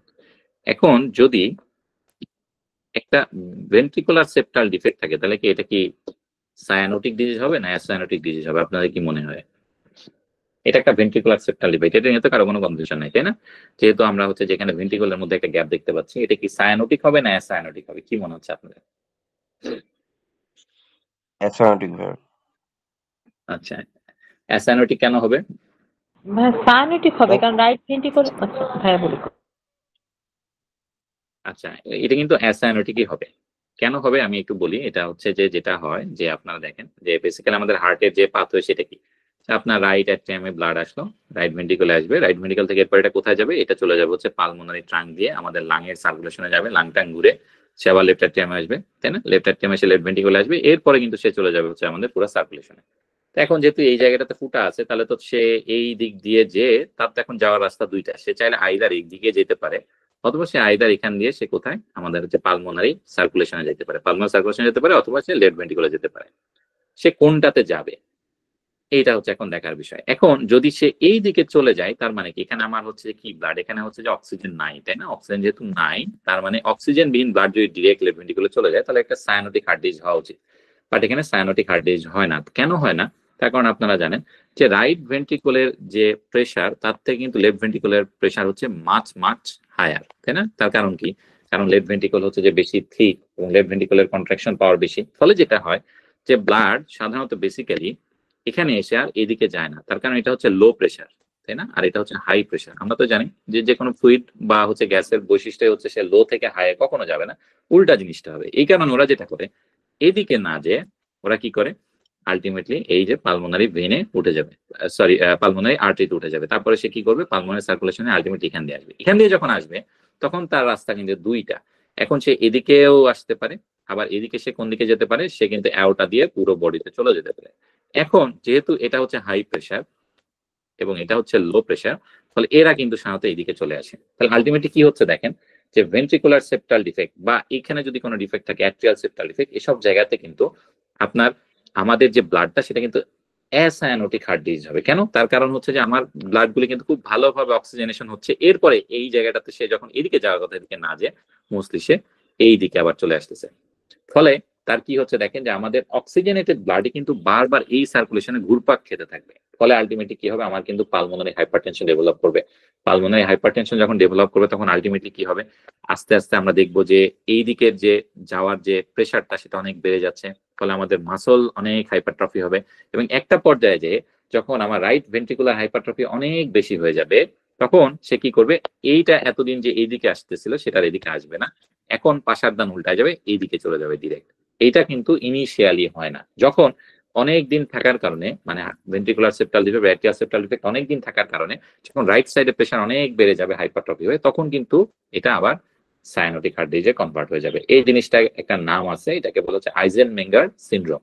কিন্তু একটা বাচ্চা যখন ভেন্ট্রিকুলার সেপ্টাল ডিফেক্ট বা অ্যাট্রিয়াল সেপ্টাল ডিফেক্ট দিয়ে জন্মগ্রহণ করে, ইনিশিয়ালি তার হার্ট ডিজিজটা থাকে হচ্ছে অ্যাসায়ানোটিক হার্ট ডিজিজ। অ্যাসায়ানোটিক হার্ট ডিজিজ মানে কি, যে এই জায়গাটাতে তার অক্সিজেনেশনে কোনো সমস্যা নাই, কিন্তু অক্সিজেনেটেড ব্লাডটাই বারবার তার আমাদের যে পালমোনারি এবং কার্ডিয়াক সার্কিটে ঘুরপাক খাচ্ছে।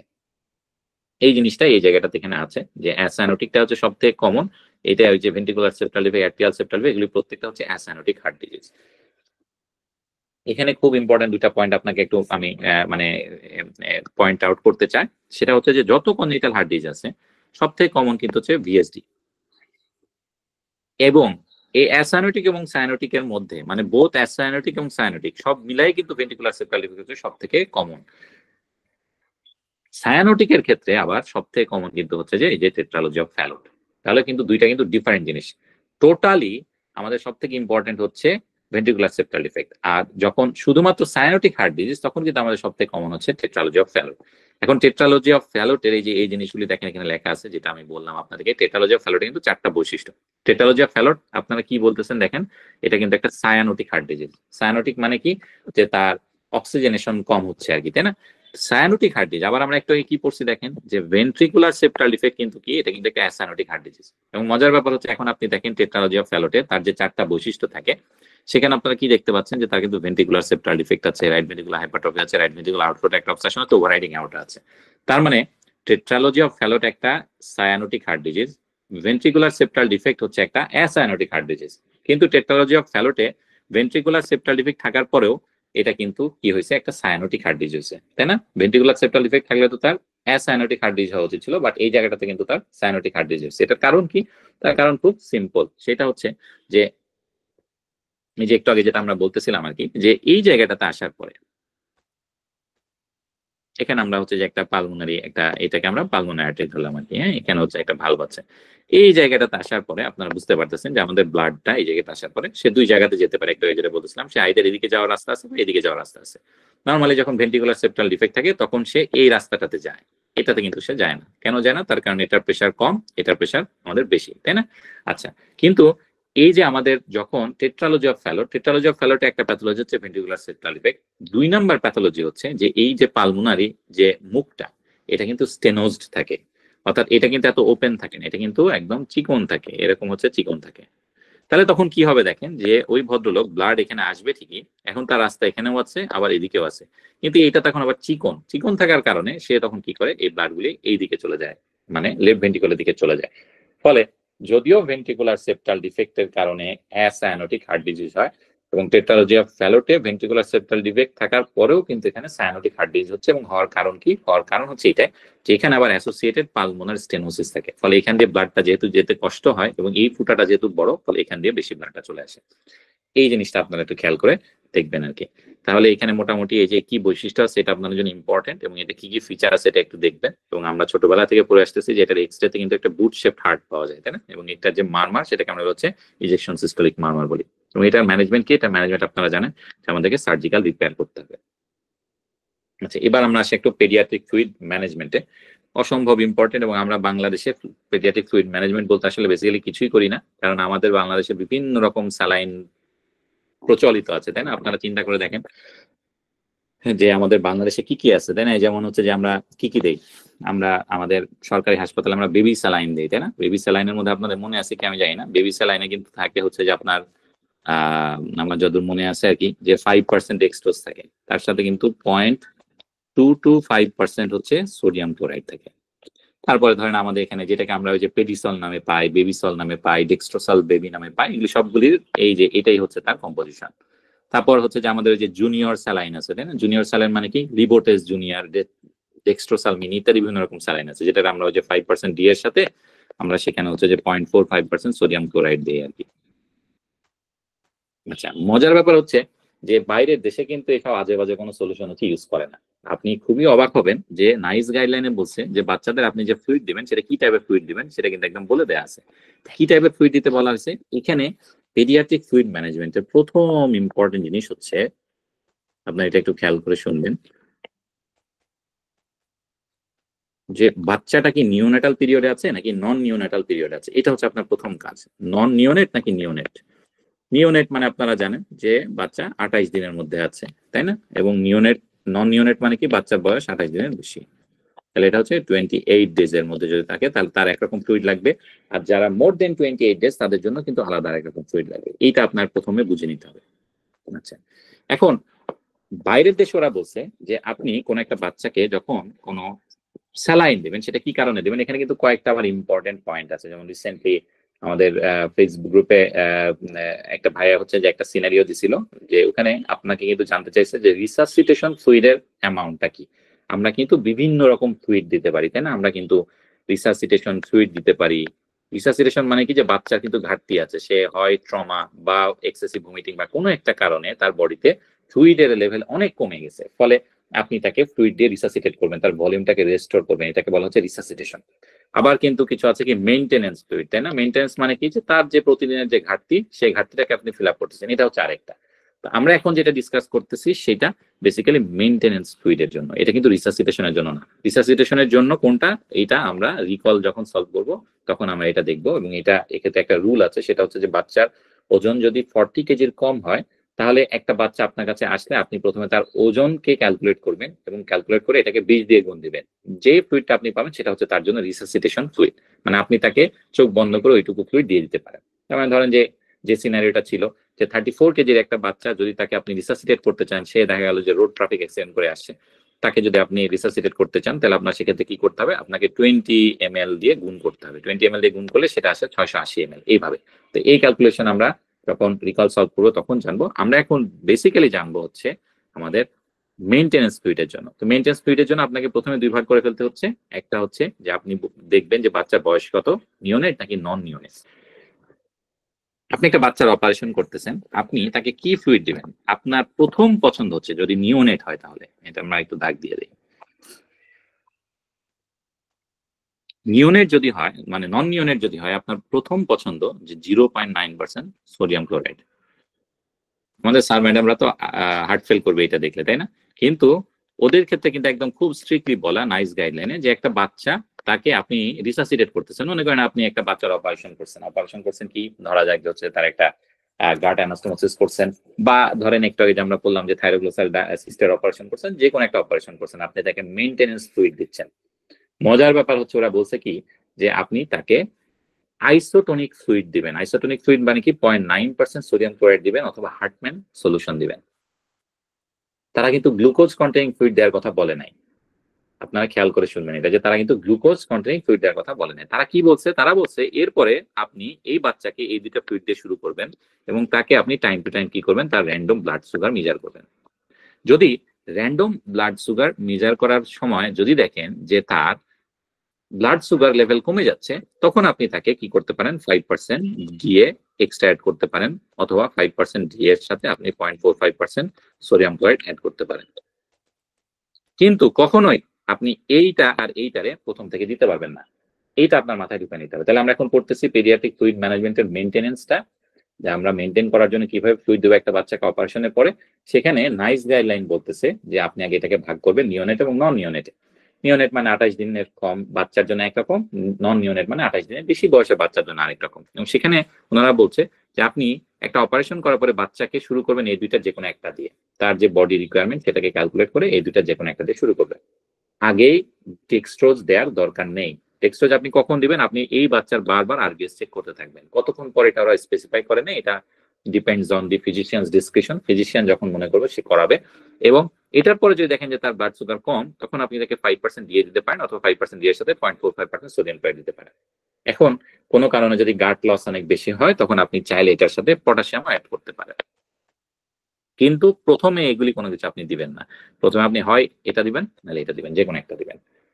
নন নিওনেট যারা মানে নিওনেট যারা মানে 28 দিনের বাচ্চা যারা, তাদের ক্ষেত্রে কিন্তু ফ্লুইড একটাই, সেটা হচ্ছে আপনারা যেটা ছোটবেলা থেকে দেখে আসতেছেন সেটাই। সেটা কি, তার ক্ষেত্রে কিন্তু আমার একটাই ফ্লুইড, সেটা হচ্ছে তাকে আমি 10% দিয়ে দিব। তার জন্য কিন্তু আবার আমার আর এত কাবজাব নেই, তাকে আমার দিতে হবে হচ্ছে 10% দিয়ে। তাহলে দেখেন এই দুইটা হচ্ছে যে আমাদের একটা ইম্পর্টেন্ট পার্থক্য। এখন আপনাকে ফ্লুইড ক্যালকুলেট করতে হবে যে কতটুকু ফ্লুইড আপনি দিবেন মেইনটেনেন্সের জন্য। সেটার জন্য আমরা এখন হচ্ছে যে একটু এই যে এই চার্টটা দেখি। এই যে দেখেন সেম এখানে আপনারা এইখানে দেখেন যে দুইটা চার্ট আছে, এই যে এটা হচ্ছে একটা, যে আমরা যখন মেইনটেনেন্স ফ্লুইড দিব, দেখেন এটা কিন্তু মেইনটেনেন্স ফ্লুইড। আমরা একটু আগে যেটা বললাম সেটা ছিল রিসাসিটেশন ফ্লুইডের ক্যালকুলেশন, যে বাচ্চার যে ওজন তাকে 20 দিয়ে গুণ করবেন এবং যে ফ্লুইড অ্যামাউন্ট আসবে সেটা আপনি বাচ্চাকে রিসাসিটেট করার জন্য দিবেন। কিন্তু মেইনটেনেন্সের জন্য মানে সারাদিন আপনি তারা কতটুকু ফ্লুইড দেবেন এটার জন্য ক্যালকুলেশন কোনটা, এই যে এটা, ফার্স্ট 10 কেজির জন্য 100, সেকেন্ড 10 কেজির জন্য 50, সাবসিকুয়েন্ট কেজির জন্য 20। তার মানে ধরেন যে হচ্ছে যে 20 কেজি ওজন যদি একটা বাচ্চা থাকে তাহলে আপনি তাকে কি করবেন 1 আর 50 1500 ml হচ্ছে ফ্লুইড দিবেন। এটা কিন্তু নন নিওনেট পিরিয়ডে। আর নিওনেট পিরিয়ডে যদি হয় তাহলে কিন্তু আপনাকে আবার এই যে এইটাতে চলে আসতে হবে, যে ডে 1 এ এত দিবেন, ডে 2 তে এত দিবেন, ডে 3 ডে 4 এ এতটুকু দিবেন। এটা কিন্তু চলে যাবে হচ্ছে নিওনেটের জন্য। তো এইটা এবং এটা আপনাকে জানতে হবে, এগুলি প্রত্যেকটা হচ্ছে মেইনটেনেন্স ফ্লুইড আর কি। তাহলে আমি আবার আপনাদেরকে সামারাইজ করি। ভাইয়া নিউনেটের জন্য কি নিচেরটা একটু লাস্ট লাইনটা ভাইয়া, নিউনেটের জন্য কোনটা ভাইয়া? এই যে নিওনেটের জন্য, ঠিক আছে, নিওনেটের জন্য এইটা বোঝা গেছে আপু? 1 2 3 4 এভাবে করে হ্যাঁ ভাইয়া, এরপরে হচ্ছে বুঝে যেটা, গেছি। জি ভাইয়া।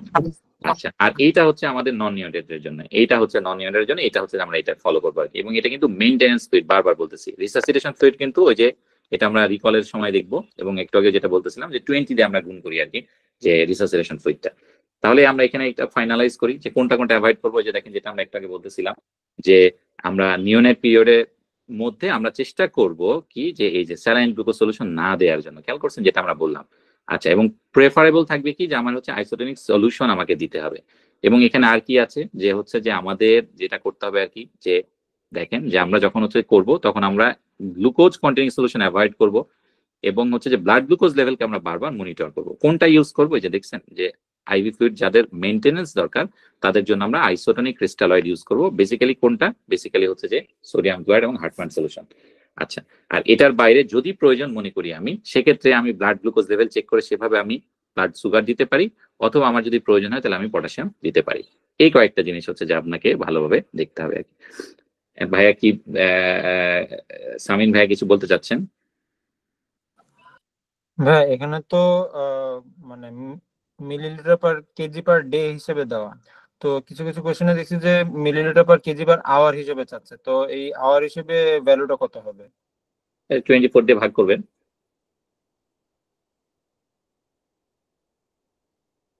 বোঝা গেছে তো নাকি ভাইয়া? 24 দিয়ে ভাগ করে দিবেন। মানে 24 দিয়ে ভাগ করছিলাম কিন্তু তবুও অ্যান্সার মিলতেছিল না, এই জন্য আর কি। কোনটা যেটা আপনি এটা আমাকে আলাদা কোনো ভ্যালু আছে না, এই যে ফার্স্ট 10 কেজি সেকেন্ড 10 কেজি এইখানের ম্যাথটা, এই জন্য কি না ভাবতেছিলাম যে অন্য কোনো ভ্যালু আছে নাকি? না না না, এটা একদম সিম্পল। আপনার যখন আপনার মেইনটেনেন্স আপনার দেখতে হবে ফার্স্টে যে রিসাসিটেশন নাকি মেইনটেনেন্স সেটা আর কি। হ্যাঁ, রিসাসিটেশন হলে 20 দিয়ে গুণ করতে হবে, এবং হচ্ছে মেইনটেনেন্স এর জন্য হচ্ছে যে এই থিওরিতে যে আপনাকে 24 দিয়ে ভাগ করতে হবে। ডেফিনেটলি মিলবে, আমাদের অভিজ্ঞতাতে কখনো মিলে না, এরকম হয় নাই আর কি। যদি না মিলে থাকে তাহলে আপনি যে রিকলের প্রশ্নটা সলভ করছেন ওটাতে মনে হয় কোনো একটা সমস্যা আছে আর কি। কারণ রিকলের ক্ষেত্রে যেটা, যে রিকল বেসিক্যালি হচ্ছে যে সবাই প্রশ্ন পরীক্ষা থেকে বের হয়ে মনে করে করে লিখে, তো অনেক সময় হচ্ছে যেখানে অনেক ভুল থাকে। এই কারণে রিকল আপনারা যখন নিজেরাও সলভ করতে যাবেন, আমরা যখন সলভ করবো দেখবেন যে অনেকগুলি রিকল হচ্ছে যে হিসাবের মধ্যে পড়ে না আর কি, বা মিলছে না, এরকম হইতে পারে আর কি। হ্যাঁ, তো যাই হোক, ওই এটা হতে পারে। হ্যাঁ, আমরা তো পরে এটা নিয়ে ডিসকাস করব, তখন এগুলি নিয়ে তো আমাদের আলোচনা হবেই। বাট এখন পর্যন্ত বেসিক হচ্ছে যে আমরা প্রথমে দেখবো এটা কি রিসাসিটেশন নাকি মেইনটেনেন্সের জন্য। রিসাসিটেশন হলো যে এটিএলএস প্রোটোকলের যে ছবিটা আমি রূপে দিয়েছিলাম সেটা ফলো করতে হবে, যে 20 তে গুণ করতে হয় লেস দেন 40 কেজির ক্ষেত্রে। আর যদি হচ্ছে যে মেইনটেনেন্স যখন আমরা বলবো মানে অপারেশনের সময় ইন্ট্রা অপারেটিভ বা পোস্ট অপারেটিভ পিরিয়ডের জন্য, আমার অলওয়েজ প্রেফারেন্স হচ্ছে সোডিয়াম ক্লোরাইড বা হার্টম্যান সলিউশন দেয়া, এবং আমরা একই সাথে বারবার তার ব্লাড সুগারটা চেক করতে থাকবো। ব্লাড সুগার চেক করে যদি ব্লাড সুগার কম আসে তখন আমি সেক্ষেত্রে 5% ডিএও দিতে পারি, আবার 5% ডি এর সাথে 0.45% সোডিয়াম ক্লোরাইড অ্যাড করতে পারি। যদি আমার অনগোয়িং পটাশিয়াম লস থাকে, গাট লসের ক্ষেত্রে যেটা হতে পারে, তখন আমি সেইভাবে বাচ্চার ইলেকট্রোলাইট চেক করে তাকে পটাশিয়াম অ্যাড করে দিতে পারি। এবং বারবার যেটা বলতেছে যে মেইনটেন্স ফ্লুইডের জন্য এই সূত্র, যে কতটুকু ফ্লুইড হয় সেটা আমার হিসাব করতে হবে। আর এটার জন্য হচ্ছে যে আমাকে এই নিওনেটের ক্ষেত্রে আমাকে এই ক্যালকুলেশনটা হিসাব করতে হবে। আচ্ছা, তাহলে আমরা এবার আমাদের পরের টপিকে যাই। এখানে দেখেন management of acute cases paediatric. এইটা হচ্ছে যে একটা খুব ভালো জিনিস। সেটা কি, যে খুবই সিম্পল একটা জিনিস, যে আমাদের দেশে আমরা কি করি, যে ধরেন ইএনটিতে যখন আপনারা ইন্টার্নশিপ করছেন, ইএনটিতে তো খুব কমনলি আসে যে বাচ্চা নাকের ভিতরে কিছু একটা ভরে ফেলছে, তাই না? অথবা কানের ভিতরে কিছু একটা ভরে ফেলছে। আমরা কি করি, বাচ্চাকে একদম হচ্ছে যে জাপটি করে ধরে কিন্তু হচ্ছে যে বাচ্চার নাক এবং কানের ভিতরে ফরেন বডি রিমুভাল ফোর্সে ঢুকায় কিন্তু আমরা এই জিনিসগুলি বের করি। বিদেশে এটাকে কমপ্লিটলি কন্ডেম করা হয়েছে, ওরা এটা করতে দিবে না। এই জন্য আপনাকে যতভাবেই প্রলুব্ধ করুক না কেন, যদি কোনো ফরেন বডি আছে, আমি মনে হয় এটা বইয়ের এখান থেকেই আপনাকে দেখায় যে এটা হচ্ছে টপিকটা আর কি, এটার আগের হেডিংটা হচ্ছে এটা। আপনারা যদি দেখেন যে ম্যানেজমেন্ট অফ অ্যাকিউট কেস, মানে বাচ্চা যদি কোনো একটা অবজেক্ট নিয়ে আপনার কাছে আছে, যে সে তার এক্সটার্নাল অডিটরি মিয়াট আছে, কিছু একটা ঢুকায় ফেলছে বা গলার মধ্যে কিছু একটা ঢুকায় ফেলছে, হ্যাঁ, তাহলে আপনি কোনোভাবেই তাকে জেনারেল অ্যানেস্থেসিয়া ছাড়া এটা বের করবেন না। এটা হচ্ছে তার প্রোটোকল। এই যে দেখেন এখানে যে জিনিসটা লেখা আছে, এবং এটাই আপনাকে পরীক্ষা হলে বিভিন্ন ভাবে আপনাকে প্রলুব্ধ করবে, বলবো যে বাচ্চা স্টেবল আছে, অমুক আছে তমুক আছে, আমি বের করবো কিনা। আপনার উত্তর হচ্ছে অলওয়েজ যে বাচ্চাকে আপনি যখন কোনো ফরেন বডি রিমুভ করবেন তার বডি থেকে, আপনাকে অবশ্যই সেটা নাক হোক কান হোক, আপনাকে জেনারেল অ্যানেস্থেসিয়া দিয়ে করতে হবে। এইটা হচ্ছে যে আপনার ক্ষেত্রে সব থেকে ইম্পর্টেন্ট জিনিস, বুঝতে পারছেন? এইটা আপনাকে একদম ফলো করতে হবে 100%। 2 নাম্বার ইম্পর্টেন্ট পয়েন্ট হচ্ছে এখানে বেশ কিছু অবজেক্ট আছে। এটা হচ্ছে যে আমাদের প্রশ্ন আসছিল আপনাদের, আমরা বিলিয়ন লাভ ক্লাসে এটার সাথে ডিসকাস করে থাকি, এখন আপনাদেরকে একটু দেখায় ফেলি। এটা আমি মজার ব্যাপার হচ্ছে যে এটা সেপ্টেম্বর ব্যাচে আর কি, এই প্রশ্নটা আগে কখনো আসে নাই, স্টিল আমরা এটা পড়াইছিলাম সেপ্টেম্বর ব্যাচে, যে যেখানে যেটা আপনারা দেখতে পাচ্ছেন লাল কালিতে দেয়া, এবং এটা ওই বছর আসছিল বাটন ব্যাটারি নিয়ে প্রশ্ন আর কি। তো বাটন ব্যাটারি মানে কি, যে আমরা ইউজুয়ালি আপনারা জানেন যে একটা বাচ্চা যদি কয়েন খেয়ে ফেলে, আমাদের বাংলাদেশের সব থেকে বড় কয়েন হচ্ছে 5 টাকার কয়েন। 5 টাকার কয়েন যদি খায় তাহলে কিন্তু বাচ্চা এটা নিজে থেকে পাস করে ফেলতে পারবে, মানে সে যত ছোট বাচ্চাই হোক না কেন 5 টাকার কয়েন পর্যন্ত সে যদি গিলে ফেলে, এটা কিন্তু আনইভেন্টফুলি এটা চলে যাবে, মানে এটা তার স্টুলের সাথে পাস করে যাবে। সবথেকে খারাপ জিনিস যেটা, মানে সেক্ষেত্রে কিন্তু আপনার কোনো ইমার্জেন্সি ইন্টারভেনশন করার দরকার নেই। একটা বাচ্চা যদি একটা কয়েন খেয়ে ফেলে এবং সেটা যদি তার গাটে চলে যায়, তাহলে তার কোনো ইমার্জেন্সি ইন্টারভেনশনের দরকার নাই, জাস্ট ওয়েট এন্ড সি, এই বাচ্চা এটা পাস করবে। কিন্তু রিস্ক হচ্ছে যদি সে ব্যাটারি খেয়ে ফেলে, তাহলে ব্যাটারি খাইলে কিন্তু এটাকে বের করতে হবে। এই জিনিসটাই এখানে হচ্ছে যে উল্লেখ করছে আর কি, যে ব্যাটারি যদি খায় বাচ্চা তাইলে আপনাকে এটা রিমুভ করতে হবে। এবং প্রশ্নটাও ছিল এরকমই যে বাটন ব্যাটারি খেয়ে ফেলছে কি করবেন, অবজারভেশন করবেন নাকি ইমিডিয়েটলি বের করবেন, এরকম বেশ একটা অপশন ছিল। উত্তর হচ্ছে যে ব্যাটারি সেটা যত ছোটই হোক না কেন, বাচ্চা যদি খেয়ে ফেলে, এবং সব থেকে ডেঞ্জারাস ব্যাটারি হচ্ছে যে আমাদের যে ঘড়ির ভিতরে যে ছোট্ট চিকন চাকতির মতো একটা ডিস্ক ব্যাটারি থাকে না, বাটন ব্যাটারি বলে যেটাকে, এটা হচ্ছে সব থেকে রিস্কি। এটা খেলে কিন্তু বাচ্চার গাট পারফোরেশন হয়ে যাবে, এই জন্য এটাকে অ্যাজ আর্লি অ্যাজ পসিবল বের করতে হবে। এটা হচ্ছে যে আপনাদের মাথায় রাখতে হবে আরেকটা ইনফরমেশন। এর বাইরে আরেকটা জিনিস একটু বলে রাখি, সেটা হচ্ছে যে আরেকটা খুব কমন কন্ডিশন হচ্ছে যে কোনো একটা কারণে বাচ্চার কোনো একটা জায়গাতে একটা ফরেন বডি ঢুকে গেছে, এই ফরেন বডিটা দীর্ঘদিন ধরে তার এখানে আছে এবং কোনো সমস্যা তৈরি করছে না। এটা বাইরের দেশে খুব কমনলি হয়, ওরা যে সিনারিওটা বলে আর কি, যে এয়ার গান প্যালেট নিয়ে ওরা খেলে আর কি। এয়ার গান নিয়ে খেলার সময় কোনো প্যালেট দেখা গেল যে তার কোথাও ঢুকে গেছে, এবং প্যালেটটা লিভারে থাকতে পারে, মাসলে থাকতে পারে, এবং এটা লম্বা সময় আননোটিসড থাকে। আননোটিস থাকার পরে কোনো একটা কারণে ধরা পড়ছে, এটা কিন্তু তখন যদি বাচ্চার কোনো সমস্যা না করে তাহলে বের করার দরকার নাই। এটা হচ্ছে যে তারা আরেকটা কথা তারা বলে আর কি, যে এই যে দেখেন এখানে একটা কথা ওরা লিখছে, তো যখন আমাদের এরকম কোনো এয়ারগান প্যালেট বা এরকম কোনো ফরেন বডি থাকবে যেটা লম্বা সময় গেছে এবং এই মুহূর্তে কোনো ঝামেলা করতেছে না, তখন আপনার এটাকে বের করার দরকার নাই, এটাকে বেস্ট লেফট অ্যালোন, তাকে রেখে দাও, এরকম একটা কথা তারা বলছে আর কি। তাহলে এইটা একটা ইম্পর্টেন্ট জিনিস, এই 3টা পয়েন্ট আপনারা এই ফরেন বডি থেকে মাথায় রাখতে হবে। আমরা এখন কিছু পেডিয়াট্রিক গ্যাস্ট্রোইন্টেস্টিনাল ডিসঅর্ডার নিয়ে একটু কথা বলি। বেশ কিছু পেডিয়াট্রিক গ্যাস্ট্রোইন্টেস্টিনাল ডিসঅর্ডার আছে, এগুলি খুব ইম্পর্টেন্ট, আমরা একটু আলাদা আলাদা করে একটু দেখি আর কি। আচ্ছা, এখন তাহলে আমরা পড়তেছি একটা বাচ্চা কনজেনিটাল কি কি গ্যাস্ট্রোইন্টেস্টিনাল প্রবলেম নিয়ে আপনার কাছে আসতে পারে, এটা আমরা এখন একটু জানতে চাচ্ছি আর কি। তো প্রথম এবং সব থেকে বিখ্যাত যে জিনিসটা আর কি, যেটা আপনারা এখন মনোযোগ দিয়ে শুনবেন, সেটা হচ্ছে পাইলোরিক স্টেনোসিস।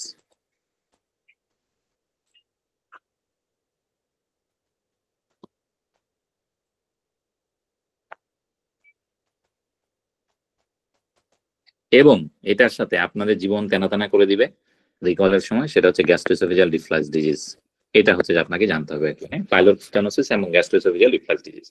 পাইলোরিক স্টেনোসিস আমরা ছোটবেলা থেকে পড়ে আসতেছি, তাই না? সেখানে কি হয় আপনারা জানেন যে আমাদের যে পাইলোরাসের যে এন্ডটা থাকে, তাই না, আমাদের স্টোমাকের 2টা এন্ড, একটা উপরের দিকে যেটাকে আমরা বলছি হচ্ছে কার্ডিয়াক এন্ড, তাই না, এবং এটা হচ্ছে পাইলোরিক এন্ড, তাই না। এটাকে আমরা বলি হচ্ছে পাইলোরিক এন্ড। এইখানে যে মাসলটা থাকে, এই মাসলগুলি যদি হচ্ছে যে খুব বেশি হাইপারট্রফি থাকে, তখন আমরা এটাকে বলি হচ্ছে কনজেনিটাল হাইপারট্রফিক পাইলোরিক স্টেনোসিস। এবং ফলে যেটা হয় যে বাচ্চার এমটিং হয় না, অর্থাৎ তার যে ফুডটা এখান থেকে এখানে যাওয়ার কথা ছিল সেটা এখানে হবে না, তাই না। ফলে কি হবে, বাচ্চা খাবে, তার স্টোমাক ডায়ালেটেড থাকবে এবং সে বারবার হচ্ছে ভমিট করবে। এবং যেহেতু এই জায়গাটা এখান দিয়ে কিন্তু আমাদের কি আসতেছে, বাইল আসতেছে, তাই না। তো যেহেতু বাইলে যাওয়ার আগেই এটাকে হচ্ছে আমাদের ভমিট হয়ে যায়, এই কারণে এখানে কি হবে, আমরা এখানে পাবো হচ্ছে নন বিলিয়াস ভমিটিং। তাহলে পাইলোরিক স্টেনোসিসের প্রধান বৈশিষ্ট্য হচ্ছে আপনারা জানেন যে এখানে আমাদের রোগীগুলি কি করবে, তাদের ক্ষেত্রে হচ্ছে নন বিলিয়াস ভমিটিং হবে।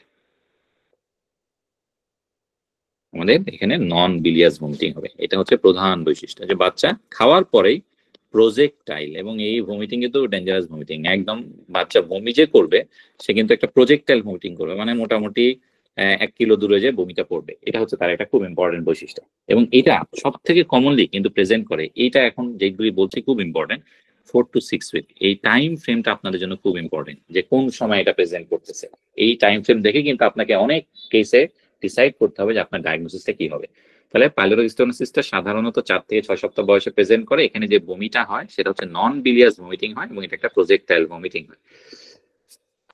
এবং এখানে কি হয় আপনারা জানেন, যে যেহেতু পাইলোরিক স্টেনোসিস এবং এটা হাইপারট্রফিক থাকে, ফলে এইটা কিন্তু হচ্ছে একটা মাসের মতো প্রেজেন্ট করে। তো বাচ্চা যখন আপনার সাথে খাবে, যেটাকে আমরা বলি হচ্ছে টেস্ট ফিড, মানে বাচ্চাকে আমরা আমাদের সামনে পেশেন্ট ডাক্তারের সামনে খেতে বলি, তখন খাইলে কি হবে, যে আমাদের যে পাইলোরিক স্টেনোসিসটা আছে এই জায়গাটা একটা অলিভ শেপ একটা মাস ক্রিয়েট করে, এবং এটা কি করবে, আমাদের লেফট টু রাইট হচ্ছে মুভ করতে থাকে, তাই না? লেফট টু রাইট মুভ করতে থাকে, এগুলো আমরা ছোটবেলায় সবগুলি পড়ে আসছি। এখন এই জায়গাটাতে আমরা আর কিভাবে এটা একটা ডায়াগনোসিস করা হবে, আমরা বাচ্চাকে আমাদের সামনে খাওয়ায় যদি দেখি যে একটা অলিভ শেপ মাস হচ্ছে লেফট টু রাইটে মুভ করছে, তাহলে আমরা বলতে পারি যে এটা হচ্ছে একটা পাইলোরিক স্টেনোসিস। আবার আমরা আল্ট্রাসাউন্ড করতে পারি, আল্ট্রাসাউন্ড করেও কিন্তু আমরা পাইলোরাসের থিকনেস মেজার করেও কিন্তু আমরা এটাকে ডায়াগনোসিস করতে পারি, যেটা হচ্ছে একটা পাইলোরিক স্টেনোসিস। এখন এখানে কি অ্যাবনরমালিটি ডেভেলপ করে, এটা আমাদের জানা দরকার। সেটা কি, যেহেতু সে HCl কে বডি থেকে বের করে দিচ্ছে, তাই না? ফলে আমরা কি পাবো, হাইপোক্লোরেমিক, কি হবে ভাইয়া, পুরো মেটাবলিক অ্যাসিডোসিস নাকি অ্যালকালোসিস, কোনটা হবে? মেটাবলিক অ্যালকালোসিস ভাই, অ্যাসিড বের হয়ে যাচ্ছে। হ্যাঁ, অ্যালকালোসিস। আচ্ছা, এখন এটার পরে কি হবে, এখন আমাদের পেশেন্ট কিন্তু যেহেতু রেগুলার ভমিটিং করছে, ফলে এই বাচ্চাগুলি কিন্তু একদম ডিহাইড্রেটেড থাকবে। হ্যাঁ, এবং এদের ক্ষেত্রে আরেকটা ঝামেলা আছে, সেটা কি, এদের কিন্তু ওয়েট লস থাকবে প্রচুর, মানে এদের ওয়েট গেইন হবেই না। এগুলি কিন্তু পাইলোরিক স্টেনোসিসের হলমার্ক। তো যখনই ডিহাইড্রেশন হয়, তখন আমাদের কি হবে, renin angiotensin aldosterone mechanism activated হয়ে যাবে। অ্যালডোস্টেরন তাহলে এখন কি করবে, আপনারা জানেন যে তার টার্গেট থাকবে যে সে সোডিয়াম এবং ওয়াটারকে অ্যাবজর্ব করবে, তাই না? আর পটাশিয়াম এবং হাইড্রোজেনকে সে বডি থেকে বের করে দিবে। তাহলে হাইড্রোজেন যদি বের করে, তাহলে কি হবে, মেটাবলিক অ্যালকালোসিসটা আরো প্রমিনেন্ট হবে। আর পটাশিয়ামও যেহেতু এখন বের করে দিচ্ছে, ফলে আমরা কি পাবো, হাইপোক্যালেমিয়া পাবো।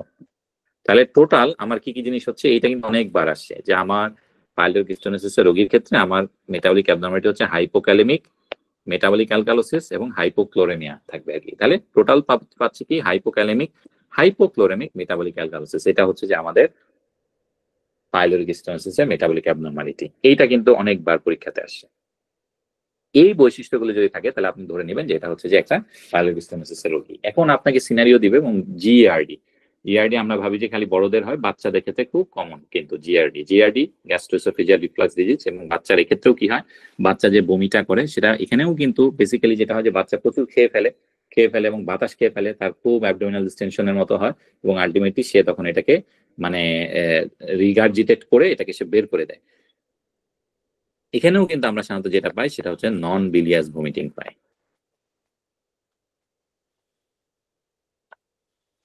নন বিলিয়াস ভমিটিং থাকবে। তবে সাধারণত যেটা হয়, যে এটাও কিন্তু একদম সিন্স বার্থের শুরু থেকেই কিন্তু এই বমিটা হয়। তবে এখানে যেটা হয়, যে সাধারণত কি, এটা কিন্তু খুব ইম্পর্টেন্ট একটা কথা বলছে, আপনার মনোযোগ দিয়ে শুনবেন, যে এরা ওয়েট লস থাকে না, ইউজুয়ালি ওয়েট লস থাকে না, কিন্তু ওয়েট লস থাকে না। তবে যদি এইটা লম্বা সময় ধরে থাকে, কারণ আপনি চিন্তা করে দেখেন যে যখন গ্যাস্ট্রোএসোফেজিয়াল রিফ্লাক্স ডিজিজ হচ্ছে, তার মানে কি, বাচ্চাকে আপনি শুয়াইছেন, বাচ্চা হচ্ছে রাতের বেলা ঘুম থেকে উঠে গেছে, কারণ তার কি রিজার্জিটেট করার কারণে তার কাশি হচ্ছে। কাশি হয়ে যদি রিকারেন্ট রেসপিরেটরি ট্র্যাক্ট ইনফেকশন হইতে থাকে, তখনও কিন্তু বাচ্চার ওয়েট লস হইতে পারে। বাচ্চা কিন্তু মানে সেক্ষেত্রেও কিন্তু আমরা জিআরডির ক্ষেত্রে ওয়েট লস পাইতে পারি। তাহলে আমি আবার যদি আপনাকে একটু সামারাইজ করি, সহজ করে দিই, যে কোনো একটা সিনারিওতে আপনাকে যদি বলে পরীক্ষাতে যে বাচ্চার নন বিলিয়াস ভমিটিং, ওয়েট লস নাই কোনো, তাহলে ডায়াগনোসিস হচ্ছে গ্যাস্ট্রোএসোফেজিয়াল রিফ্লাক্স ডিজিজ। বোঝা গেছে? যদি বলে যে নন বিলিয়াস ভমিটিং, ওয়েট লস আছে, 4 থেকে 6 সপ্তাহ বয়স, তাহলে ডায়াগনোসিস হচ্ছে পাইলোরিক স্টেনোসিস। কিন্তু যদি এরকম একটা সিনারিও দেয় যে বাচ্চার বয়স হচ্ছে 1 বছর, সে রাতের বেলা ঘুম থেকে উঠে যায়, কাঁদতে থাকে, কাশি হয়, রিকারেন্ট রেসপিরেটরি ট্র্যাক্ট ইনফেকশন হয়, ওয়েট লস আছে, তাহলে 10 মাস বয়স বা 1 বছর বয়স, তার মানে এইটা কিন্তু আনলাইকলি ফর পাইলোরিক স্টেনোসিস। কারণ পাইলোরিক স্টেনোসিসের এজ কত, 4 to 6 উইক, সেরকম ক্ষেত্রে তখন আপনি এটাকে মিলাবেন হচ্ছে গ্যাস্ট্রোএসোফেজিয়াল রিফ্লাক্স ডিজিজে। তাহলে মোদ্দা কথা হইলো, লাস্ট কথা আমি আবার বলি, পাইলোরিক স্টেনোসিসে সব রোগীর ক্ষেত্রে ডিহাইড্রেশন থাকবে, ওয়েট লস থাকবে, নন বিলিয়াস ভমিটিং থাকবে, 4 থেকে 6 সপ্তাহের মধ্যে তার প্রেজেন্টেশন হবে। গ্যাস্ট্রোএসোফেজিয়াল রিফ্লাক্স ডিজিজের ক্ষেত্রে নন বিলিয়াস ভমিটিং থাকবে, সিন্স বার্থ থাকবে, ওয়েট লস সাধারণত থাকে না। তবে যদি লং স্ট্যান্ডিং কেস হয় এবং বাচ্চা বারবার রিগারজিটেট করতে করতে যদি তার রিকারেন্ট আরটিআই ডেভেলপ করে, সেক্ষেত্রে কিন্তু তার ওয়েট লস থাকতে পারে। এই ইনফরমেশনগুলি আপনার মাথায় রাখতে হবে। এটা কিন্তু অসম্ভব ইম্পর্টেন্ট একটা কথা বলছি আপনাদেরকে মাত্র, এটা কিন্তু অনেকবার আসছে এবং আপনাকে কনফিউজ করবে। আপনি আমাদের 30 মাস্টার টপিক গ্রুপে এই ক্লাসটা করলে এটা আরো ক্লিয়ার হয়ে যাবে। ওখানে বেশ কয়েকটা সিনারিও দিয়ে আপনাদেরকে এক্সপ্লেনেশন দেওয়া আছে যে কোনটা ক্ষেত্রে কোনটা হবে আর কি। এবার আমরা আসি আরেকটা প্রশ্ন যেটা খুব কমনলি কয়েকবার আসছে, সেটা হচ্ছে যে অ্যাকিউট অ্যাপেন্ডিসাইটিস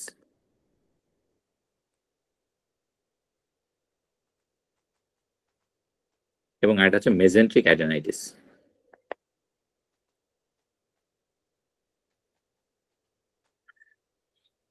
আচ্ছা, অ্যাকিউট অ্যাপেন্ডিসাইটিস ও মেজেন্ট্রিক অ্যাডেনাইটিসের ক্ষেত্রে যেটা বলি আর কি, একদম সিম্পল এক লাইনে যদি বলি, অ্যাকিউট অ্যাপেন্ডিসাইটিস আপনারা খুব ভালো জানেন, এটা আমার বলার কিছু নাই, কি কি সাইন পাওয়া যায় সেটা আপনারা জানেন।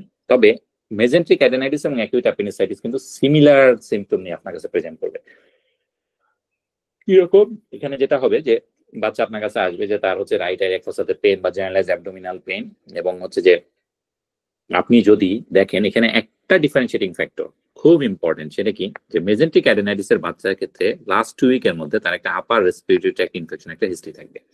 মেজেন্ট্রিক অ্যাডেনাইটিসটা বেসিক্যালি কি, এটা হচ্ছে যে আপার ট্র্যাক্টে যখন কোনো ভাইরাল ইনফেকশন হয়, এটার সাথে রিঅ্যাক্টিভ লিম্ফাডেনাইটিস ডেভেলপ করে পুরো বডির বিভিন্ন জায়গাতে, এবং মেজেন্ট্রির চারপাশে যেহেতু প্রচুর লিম্ফ নোড আছে, এরাও ইনফ্লেমড হয় এবং আলটিমেটলি পেট ব্যথা করে। এটাকে বলা হচ্ছে মেজেন্ট্রিক অ্যাডেনাইটিস। তাহলে মেজেন্ট্রিক অ্যাডেনাইটিস ডায়াগনোসিস করতে হলে আপনাকে দেখতে হবে যে লাস্ট 2-3 সপ্তাহের মধ্যে তার কোনো ভাইরাল ইনফেকশনের হিস্ট্রি আছে কিনা। যদি কোনো ভাইরাল ইনফেকশনের হিস্ট্রি থাকে বা আপার ট্র্যাক্ট রেসপিরেটরি ট্র্যাক্ট ইনফেকশনের কোনো হিস্ট্রি থাকে, তাহলে আপনার ডায়াগনোসিস হয়ে যাবে মেজেন্ট্রিক অ্যাডেনাইটিস। আরেকটা জিনিস যেটা, যে এদের ক্ষেত্রে অ্যাবডোমিনাল পেইন থাকে, অ্যাবডোমিনাল পেইন থাকবে কিন্তু টেন্ডারনেস কিন্তু থাকে না। মানে আপনি যদি তার পেটে চাপ দেন, তার কিন্তু কোনো ব্যথা থাকবে না। বাট অ্যাপেন্ডিসাইটিস এর ক্ষেত্রে তো আপনারা বুঝতে পারতেছেন যে এটার ক্ষেত্রে কিন্তু ভালো টেন্ডারনেস থাকবে, এটার ক্ষেত্রে কিন্তু টেন্ডারনেস মাস্ট থাকবে। এই দুইটা পার্থক্য দিয়ে আপনি বুঝে যাবেন যে কোনটা অ্যাকিউট অ্যাপেন্ডিসাইটিস আর কোনটা মেজেন্ট্রিক অ্যাডেনাইটিস। তাহলে ফাইনালি আমি যদি আপনাকে এক লাইনে বলি, অ্যাকিউট অ্যাপেন্ডিসাইটিস এবং মেজেন্ট্রিক অ্যাডেনাইটিস দুইটার প্রেজেন্টেশন অলমোস্ট সিমিলার। তবে অ্যাকিউট অ্যাপেন্ডিসাইটিস এর ক্ষেত্রে আপনার পেশেন্টের একই সাথে অ্যাবডোমিনাল পেইনও থাকবে, টেন্ডারনেসও থাকবে। কিন্তু মেজেন্ট্রিক অ্যাডেনাইটিস এর ক্ষেত্রে আপনি যদি হিস্ট্রি নেন, রোগীর 2 সপ্তাহ আগে একটা আপার রেসপিরেটরি ট্র্যাক্ট ইনফেকশনের হিস্ট্রি থাকবে, তার অ্যাবডোমিনাল পেইন থাকবে, কিন্তু আপনি যদি তার পেটে চাপ দেন, তার তেমন একটা টেন্ডারনেস থাকবে না। এই কয়েকটা ফিচার দিয়ে আপনাকে আলাদা করে ফেলতে হবে যে এটাকে অ্যাকিউট অ্যাপেন্ডিসাইটিস নাকি মেজেন্ট্রিক অ্যাডেনাইটিস। আচ্ছা, এবার আমরা আরেকটা টপিক একটু ডিসকাস করি, খুবই ইম্পর্টেন্ট টপিক, সেটা হচ্ছে ম্যাল রোটেশন। আমার মনে হচ্ছে পেনটাতে কোনো ঝামেলা হচ্ছে আর কি।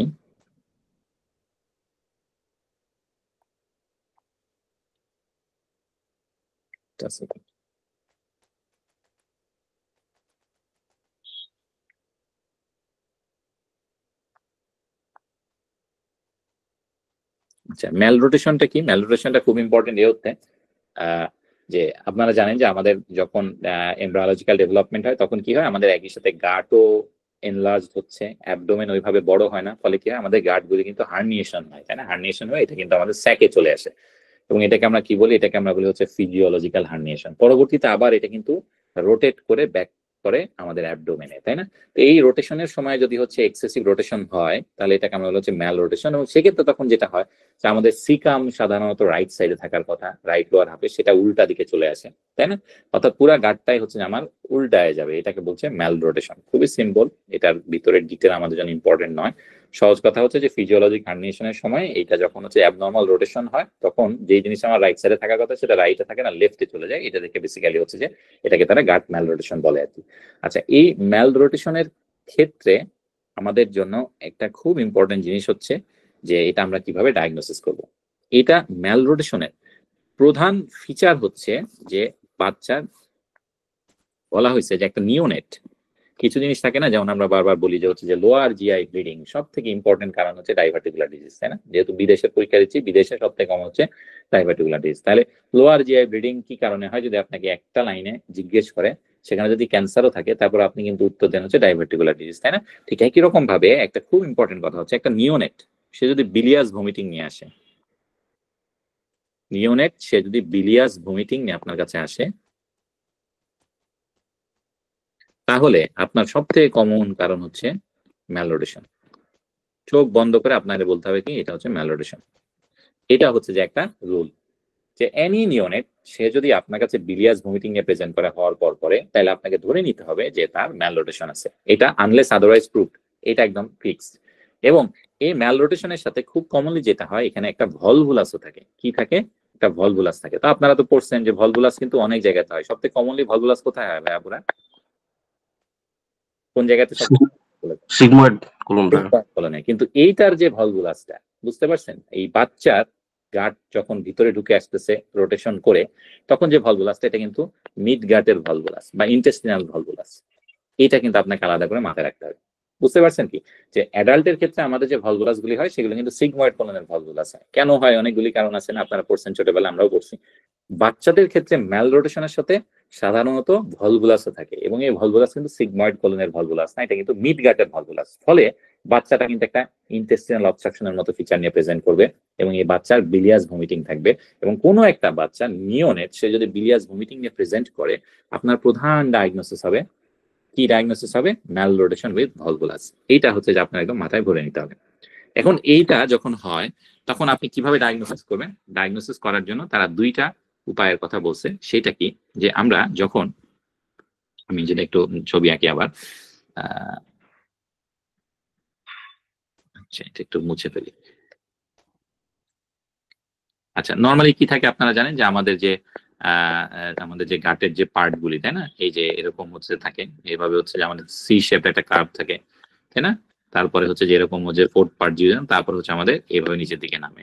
এবং এই জায়গাটাতে আপনারা জানেন যে আমাদের কি থাকে, এখানে হচ্ছে আমাদের একটা প্যানক্রিয়াস থাকে, তাই না? এই হচ্ছে মোটামুটি আমাদের বৈশিষ্ট্য। এবং এই জায়গা দিয়ে আপনারা জানেন যে এখানে আমার কি থাকে, এখানে হচ্ছে যে একটা আর্টারি থাকে, তাই না? লাল কালি দিই। এখানে হচ্ছে যে আমাদের সুপিরিয়র মেজেন্টিক আর্টারি থাকে, আর লেফট সাইডে আমাদের কি থাকে, রাইট সাইডে থাকে হচ্ছে সুপিরিয়র মেজেন্টিক ভেন। নীল কালিটা হচ্ছে যে আমাদের সুপিরিয়র মেজেন্টিক ভেন, আর এটা হচ্ছে সুপিরিয়র মেজেন্টিক আর্টারি। এই হচ্ছে মোটামুটি আমাদের ইম্পর্টেন্ট ল্যান্ডমার্ক, তাই না? তো যখন ম্যাল রোটেশন হবে তখন আপনি যদি এই পেশেন্টের একটা ডুপ্লেক্স আল্ট্রাসাউন্ড করেন, কি করেন? যদি একটা ডুপ্লেক্স আল্ট্রাসাউন্ড করেন তাহলে আপনি কি পাবেন? ডুপ্লেক্স আল্ট্রাসাউন্ড করলে দেখবেন যে নর্মালি এইটা আমাদের লেফট সাইডে থাকা উচিত। সুপিরিয়র মেজেন্টিক আর্টারি আমাদের লেফট সাইডে থাকা উচিত, আর সুপিরিয়র মেজেন্টিক ভেইন আমাদের রাইট সাইডে থাকা উচিত। কিন্তু এই ওরিয়েন্টেশনটা চেঞ্জ হয়ে যাবে। আপনি দেখবেন যে আপনার পেশেন্টের সুপিরিয়র মেজেন্টিক আর্টারিটা চলে গেছে লেফট সাইডে, আর সুপিরিয়র মেজেন্টিক ভেইনটা চলে আসছে হচ্ছে যে সুপিরিয়র মেজেন্টিক আর্টারি চলে আসছে হচ্ছে রাইট সাইডে, আর সুপিরিয়র মেজেন্টিক ভেইনটা চলে আসছে লেফট সাইডে। অর্থাৎ এদের যে ওরিয়েন্টেশনটা এটা চেঞ্জ হয়ে যাবে। এটা হচ্ছে যে আমাদের ম্যালনোরিশন ডায়াগনোসিস করা একটা ওয়ে। আরেকটা ওয়ে হচ্ছে যে আমাদের যে ডিউটেনো জেজুনাল যে জাংশনটা, এটা কিন্তু সাধারণত আমাদের লেফট সাইডে থাকে। তো আপনি যদি তাকে হচ্ছে যে একটা কন্ট্রাস্ট স্টাডি করেন, জিআই ট্র্যাক্টে কোনো একটা কিছু দিয়ে খাওয়ায় তার একটা ইমেজিং করেন, তাহলে দেখবেন এই ডিউটেনো জেজুনাল জাংশন যেটা আপনার লেফট সাইডে থাকা উচিত ছিল সেটা রাইট সাইডে। এই দুইটা জিনিস দেখে আপনি বুঝতে পারেন যে আপনার পেশেন্টের ম্যাল রোটেশন আছে। যখন ডায়াগনোসিস হয়ে যাবে তখন আপনাকে কি করতে হবে? আপনাকে ল্যাপারোটমি করতে হবে। ল্যাপারোটমি করলে যেটা হয়, এদের ক্ষেত্রে একটা বৈশিষ্ট্য আছে, সেটা কি? এই গার্ডগুলি, এই যে ম্যালরোটেশন যে হয়, ম্যালরোটেশন হওয়ার একটা কারণ হচ্ছে যে এদের সাথে অ্যাবডোমিনাল ওয়ালের অনেকগুলি ছোট ছোট ফাইব্রাস ব্যান্ড দিয়ে কানেকশন থাকে। এই ফাইব্রাস ব্যান্ডের কানেকশন গুলো আপনাকে কেটে ফেলতে হবে। কেটে ফেললে তাহলে কি হবে? এই যে যেটা ঘুরায় পেঁচায় ছিল সেটা হচ্ছে যে অ্যাডজাস্ট হয়ে যাবে।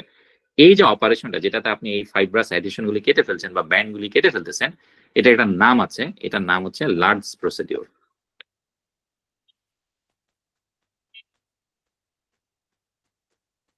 তাহলে আপনি এখানে মোটামুটি, আমি যদি আপনাকে সামারাইজ করি ম্যালরোটেশন নিয়ে, ম্যালরোটেশন হচ্ছে যে আমরা যখন ফিজিওলজিক হার্নিয়েশন হয়, কেন হয়? তার কারণ আমার ইন্টেস্টিন যেই হারে বড় হচ্ছে, আমার অ্যাবডোমিনাল ক্যাভিটি ততটুকু বড় নয়। ফলে কি হবে?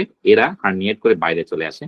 পরবর্তীতে যখন আমার অ্যাবডোমিনাল ক্যাভিটির জায়গা বড় হয়, তখন এরা আবার রিভার্ট ব্যাক করে টু অ্যাবডোমেন। কিন্তু এই সময় যে রোটেশনটা হয় সেটা যদি অ্যাবনর্মালি রোটেশন হয়, তখন আমার রাইট সাইডের জিনিস লেফটে চলে আসে, লেফটের জিনিস রাইটে চলে আসে।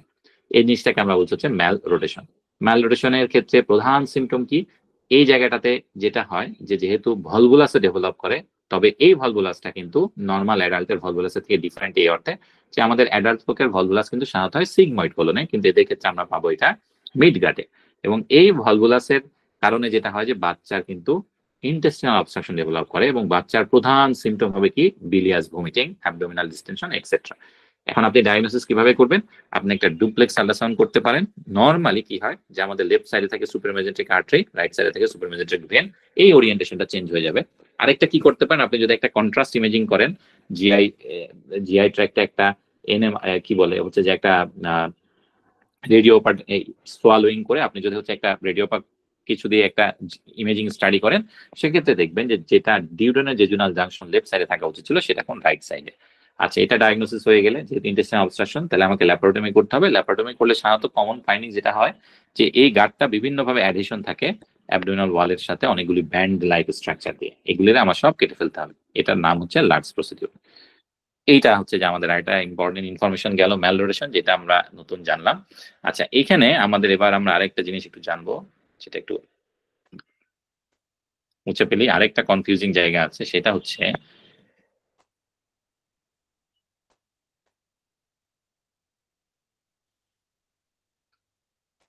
আচ্ছা এটা হচ্ছে কি দুইটা কন্ডিশন, একটা হচ্ছে মিকোনিয়াম আইলিয়াস,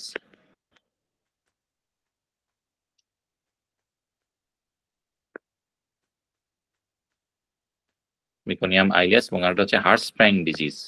এটা আমরা ছোটবেলা থেকে দেখে আসতেছি, তাই না? মিকোনিয়াম আইলিয়াস এবং হার্টস্প্রাইং ডিজিজ দুই জায়গাতেই প্রেজেন্টেশন কিন্তু সেম। আপনারা জানেন যে ইউজুয়ালি বাচ্চারা জন্মের 48 ঘন্টার মধ্যে কিন্তু মিকোনিয়াম পাস করে, তাই না? মিকোনিয়াম মানে হচ্ছে যে আমাদের গাটের ভিতরে যে একটা একটা ঠিক একটা ভিসিড যে একটা স্ট্রাকচার থাকে, যে জিনিসটাকে তারা পাস করে, ব্ল্যাকিশ একটা স্ট্রাকচার, এটাকে আমরা বলি মিকোনিয়াম। এবং সাধারণত একটা হেলদি বেবি 48 ঘন্টার মধ্যে মিকোনিয়াম আইলিয়াস কিন্তু পাস করে, তো মিকোনিয়াম পাস করে কিন্তু। তো এইটা যদি না হয়, ডিলেইড যদি হয়, তখন আমরা চিন্তা করি যে বাচ্চার কোনো সমস্যা আছে। অর্থাৎ যদি বাচ্চার ডিলেইড প্যাসেজ অফ মিকোনিয়াম হয়, তখন কিন্তু আমরা আমাদের মাথায় দুইটা ডায়াগনোসিস চলে আসে, একটা হচ্ছে কি মিকোনিয়াম আইলিয়াস এবং হার্টস্প্রাইং ডিজিজ। তার মানে দুই জায়গাতে কিন্তু আপনার ডিলেইড প্যাসেজ অফ মিকোনিয়াম হবে, দুই জায়গাতে কিন্তু আপনার ডিলেইড প্যাসেজ অফ মিকোনিয়াম হবে। এটা কিন্তু আপনার প্রথম কথা।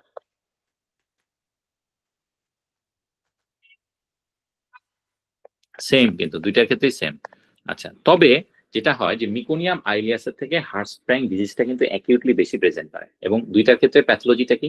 মিকোনিয়াম আইলিয়াসের প্যাথোলজি হচ্ছে যেখানে আমাদের যে গাটটা আছে, গাটের ভিতরে যে মিকোনিয়ামটা থাকে সেটা অসম্ভব ঠিক হয়, ফলে এরা আর পাস করতে পারে না। এই কারণে এই ঘটনাটা ঘটে। কেন এরকম ঠিক হয়? তার কারণ হচ্ছে যে আমাদের যে মিকোনিয়ামটা সেটা বের হওয়ার জন্য এখানে হচ্ছে যে আমাদের কিন্তু ক্লোরাইড খুব ইম্পর্টেন্ট একটা উপাদান। তো ক্লোরাইডটা যদি কোনো কারণে মিকোনিয়ামে না থাকে, তখন মিকোনিয়াম খুব ঠিক হয় এবং এটা কিন্তু বের হয়ে আসে না। এবং এটার সাথে কোন ডিজিজটা রিলেটেড? মিকোনিয়াম আইলিয়াসের সাথে কিন্তু সিস্টিক ফাইব্রোসিস হচ্ছে খুব একই সাথে রিলেটেড। তো এই জন্য যেসব বাচ্চার মিকোনিয়াম আইলিয়াস ডায়াগনোসিস হয় আলটিমেটলি, তাদের ক্ষেত্রে কিন্তু সিস্টিক ফাইব্রোসিস সাধারণত থাকে। তো এরকম ক্ষেত্রে এই বাচ্চাগুলির ক্ষেত্রে যখন আপনার কাছে আসবে, যে আপনি দেখছেন যে আপনার পেশেন্ট যেটা সে হচ্ছে মিকোনিয়াম পাস করতে পারে নাই, আপনার তখন মাথায় দুইটা ডায়াগনোসিস অলরেডি চলে আসছে, একটা হচ্ছে মিকোনিয়াম আইলিয়াস এবং হচ্ছে হার্টস্প্রাইং ডিজিজ। এখন আপনি যদি একটা আচ্ছা, হার্টস্প্রাইং ডিজিজের ক্ষেত্রে কি হয় আপনারা জানেন যে আমাদের গাটের 4টা লেয়ার আপনারা জানেন, সেটা কি মিউকোসা, সাবমিউকোসা, মাসল লেয়ার এবং হচ্ছে সেরোসা।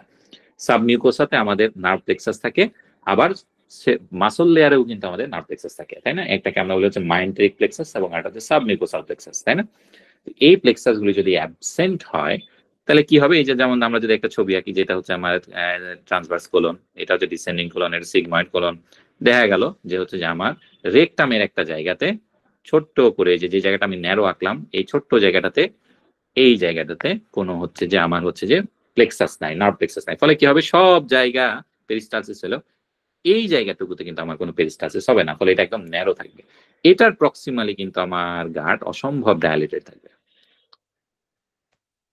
তাহলে মিকোনিয়াম আইলিয়াস এবং হার্টস্প্রাইং ডিজিজ দুইটা বাচ্চার ক্ষেত্রে একটা ইম্পর্টেন্ট পার্থক্য হচ্ছে, হার্টস্প্রাইং ডিজিজের ক্ষেত্রে অ্যাবডোমিনাল ডিস্টেনশন অনেক প্রমিনেন্ট থাকবে, মিকোনিয়াম আইলিয়াসের ক্ষেত্রে এতটা প্রমিনেন্ট থাকে না। এবং আপনি যদি একটা এক্স-রে করেন, কি করেন? আপনি যদি একটা এক্স-রে করেন, তাহলে মিকোনিয়াম আইলিয়াসে কি হচ্ছে দেখেন যে আপনার পুরা গাট জুড়ে কিন্তু মিকোনিয়াম ভর্তি, এখানে কিন্তু এয়ার ঢোকার কোনো সুযোগ পায় নাই, ফলে এদের ক্ষেত্রে আপনি কোনো এয়ার ফ্লুইড লেভেল পাবেন না, এয়ার ফ্লুইড লেভেল কিন্তু এখানে থাকবে না।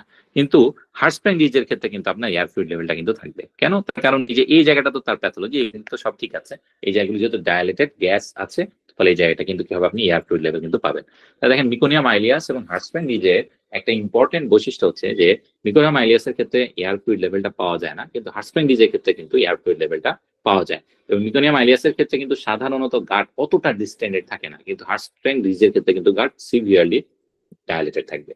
এবং হার্টসপ্যাং ডিজের রোগীর ক্ষেত্রে আমরা তখন কি করি, আমাদের প্রথম কাজ থাকে যে প্রথমে একটা আমরা ট্রান্সভার্স কোলোস্টমি করে দিই এখানে, কারণ গাট তো অনেক ডায়ালেটেড, ফলে আপনি এখন কোনো ডেফিনিটিভ সার্জারি করতে পারবেন না। এটা করে ফেললে গাটটা যখন আস্তে ধীরে আমাদের এটা আবার তার নর্মাল টনিসিটিতে ফেরত আসে, তখন আমরা কি করি, এই ডিজিজ সেগমেন্টটা কেটে ফেলে দিই, কেটে ফেলে এই এন্ড টু এন্ড জোড়া লাগাই দিই। এইটা হয়ে গেলে তারপরে আমরা থার্ড অপারেশনে এই কোলোস্টমিটাকে আবার ক্লোজ করে দিই। তার মানে একটা হার্টসপ্যাং ডিজের বাচ্চার কিন্তু 3টা অপারেশন লাগে। প্রথম অপারেশন হচ্ছে ট্রান্সভার্স কোলোস্টমি, দ্বিতীয় অপারেশন হচ্ছে এই রেকটামের যে ডিজিজ পার্ট সেটাতে ফেলে দিবেন, সেটার নাম হচ্ছে রেকটাল পুল থ্রু অপারেশন। এরপরে আপনি কোলোস্টমি ক্লোজ করবেন। আর মিকোনিয়াম আইলেসের ক্ষেত্রে আপনার ম্যানেজমেন্ট কি হবে, মিকোনিয়াম আইলেসের ক্ষেত্রে ম্যানেজমেন্ট হচ্ছে যেহেতু এখানে একটা থিক ফ্লুইড থাকে, ফলে আপনি কি করবেন, আপনাকে যেটা করতে হবে থিক ফ্লুইডটাকে বের করে দেওয়ার ব্যবস্থা করতে হবে, এই মিকোনিয়ামটাকে বের করার ব্যবস্থা করতে হবে। কিভাবে আমরা করতে পারি, আমরা যেটা করতে পারি আর কি, যে আমরা কন্ট্রাস্ট দিতে পারি অথবা এনজি ফ্লুইড দিতে পারি। কি কন্ট্রাস্ট হচ্ছে যে আমরা পার রেক্টাল এনেমা দিয়ে দিতে পারি। পার রেক্টাল এনেমা দিলে এটা অনেকটা ডিটারজেন্টের মতো কাজ করে এবং এই কন্টেন্টটাকে সে বের করে নিয়ে আসে। আবার আমরা কি করতে পারি, তাকে যদি এনজি টিউব দিয়ে এন অ্যাসিটাইল সিস্টেম দেই, তাহলে সেটাও হচ্ছে ডিটারজেন্টের মতো কাজ করে আমার এটারে বের করে দিতে পারে। এই হচ্ছে মোটামুটি আমাদের ম্যানেজমেন্ট। তারপরেও যদি মিকোনিয়াম আইলিয়াস বের না হয়, তখন আমাকে অপারেশন করে পেট কেটে এটা ম্যানুয়ালি এটা ইভাকুয়েট করানো লাগতে পারে। তাহলে আমরা বুঝতে পারতেছি যে আমাদের দুইটা সেম টাইপ অফ সিনারিও আসতে পারে, একটা হচ্ছে মিকোনিয়াম আইলিয়াস এবং একটা হচ্ছে হার্টসপ্যাং ডিজিজ। মিকোনিয়াম আইলিয়াসের প্যাথোলজি হচ্ছে যে এদের ক্ষেত্রে মিকোনিয়ামটা অসম্ভব ঠিক থাকে, ফলে গাট থেকে এটা বের হতে চায় না। হার্টসপ্যাং ডিজিজের প্যাথোলজি হচ্ছে যে এখানে আমার নার্ভ প্লেক্সাস ডেভেলপ করে না একটা সেগমেন্টে, ফলে ওই সেগমেন্ট অ্যাপেরিস্টালটিক থাকে, এটার প্রক্সিমাল পার্টটা পুরোটা ডায়ালেটেড থাকে। দুইটাকে আমি ডিফারেন্সিয়েট করতে পারি। একটা হচ্ছে যে অ্যাবডোমিনাল ডিস্টেনশন সাধারণত হার্টসপ্যাং ডিজিজে অনেক বেশি প্রমিনেন্ট হবে, মিকোনিয়াম আইলিয়াস এতটা প্রমিনেন্ট থাকে না। এবং মিকোনিয়াম আইলিয়াসের সাথে আবার একটা ডিজিজ খুব রিলেটেড, সেটাকে আমরা বলছি হচ্ছে সিস্টিক ফাইব্রোসিস। এবং আপনি যদি একটা এক্স-রে করেন, তাহলে হার্টসপ্যাং ডিজিজের ক্ষেত্রে কিন্তু আপনি কি পাবেন, একটা এয়ার ফ্লুইড লেভেল পাবেন, কিন্তু মিকোনিয়াম আইলিয়াসের ক্ষেত্রে কিন্তু কোনো এয়ার ফ্লুইড লেভেল পাওয়া যাবে না। এবং হার্টসপ্যাং ডিজিজ ডায়াগনোসিসের জন্য একটা জিনিস আমি বলতে ভুলে গেছি, সেটা হচ্ছে এখানে কিন্তু ফুল থিকনেস বায়োপসি করতে হয়। এটা কিন্তু খুব ইম্পর্টেন্ট। বায়োপসি করে দেখতে হয় যে আসলে আমি যে জায়গাটাকে ডিজিজ মনে করছি সেখানে কোনো নার্ভ আছে কিনা। যদি নার্ভ না থাকে তাহলে আপনার ডায়াগনোসিস কনফার্ম হয়ে গেল যে এটা হচ্ছে একটা হার্টসপ্যাং ডিজিজ। ম্যানেজমেন্ট কিভাবে করবো আমরা, মিকোনিয়াম আইলিয়াসের জন্য আমরা পার রেক্টাল এনেমা দেই, এনজি টিউব দিয়ে এন অ্যাসিটাইল সিস্টেম দেই, এরা ডিটারজেন্টের মতো কাজ করে আমার মিকোনিয়ামটাকে পাস আউট করে দেয়। যদি তারপরও বেড না হয়, তখন আমরা অপারেশন করে ম্যানুয়ালি এটাকে ইভ্যাকুয়েট করতে পারি। হার্টসপ্যাং ডিজিজের ক্ষেত্রে ম্যানেজমেন্ট কি, যেহেতু গাট অসম্ভব ডায়ালেটেড, ফার্স্ট স্টেপে আমরা কি করবো, আমরা হচ্ছে একটা ট্রান্সভার্স কোলোস্টমি করবো। সেকেন্ড স্টেপে আমরা রেকটাল পুল থ্রু করবো, ডিজিজ পার্টটা কেটে এন্ড টু এন্ড অ্যানাস্টোমোসিস করবো। থার্ড পার্টে যে আমি এই কোলোস্টমিটা আবার ক্লোজ করে দিব। এই হচ্ছে আমাদের হার্টসপ্যাং ডিজিজের ম্যানেজমেন্ট। আচ্ছা, এখানে আরেকটা ডিজিজ বাকি আছে আমাদের, যেটা আমাদের একটু জানা লাগবে, সেটা হচ্ছে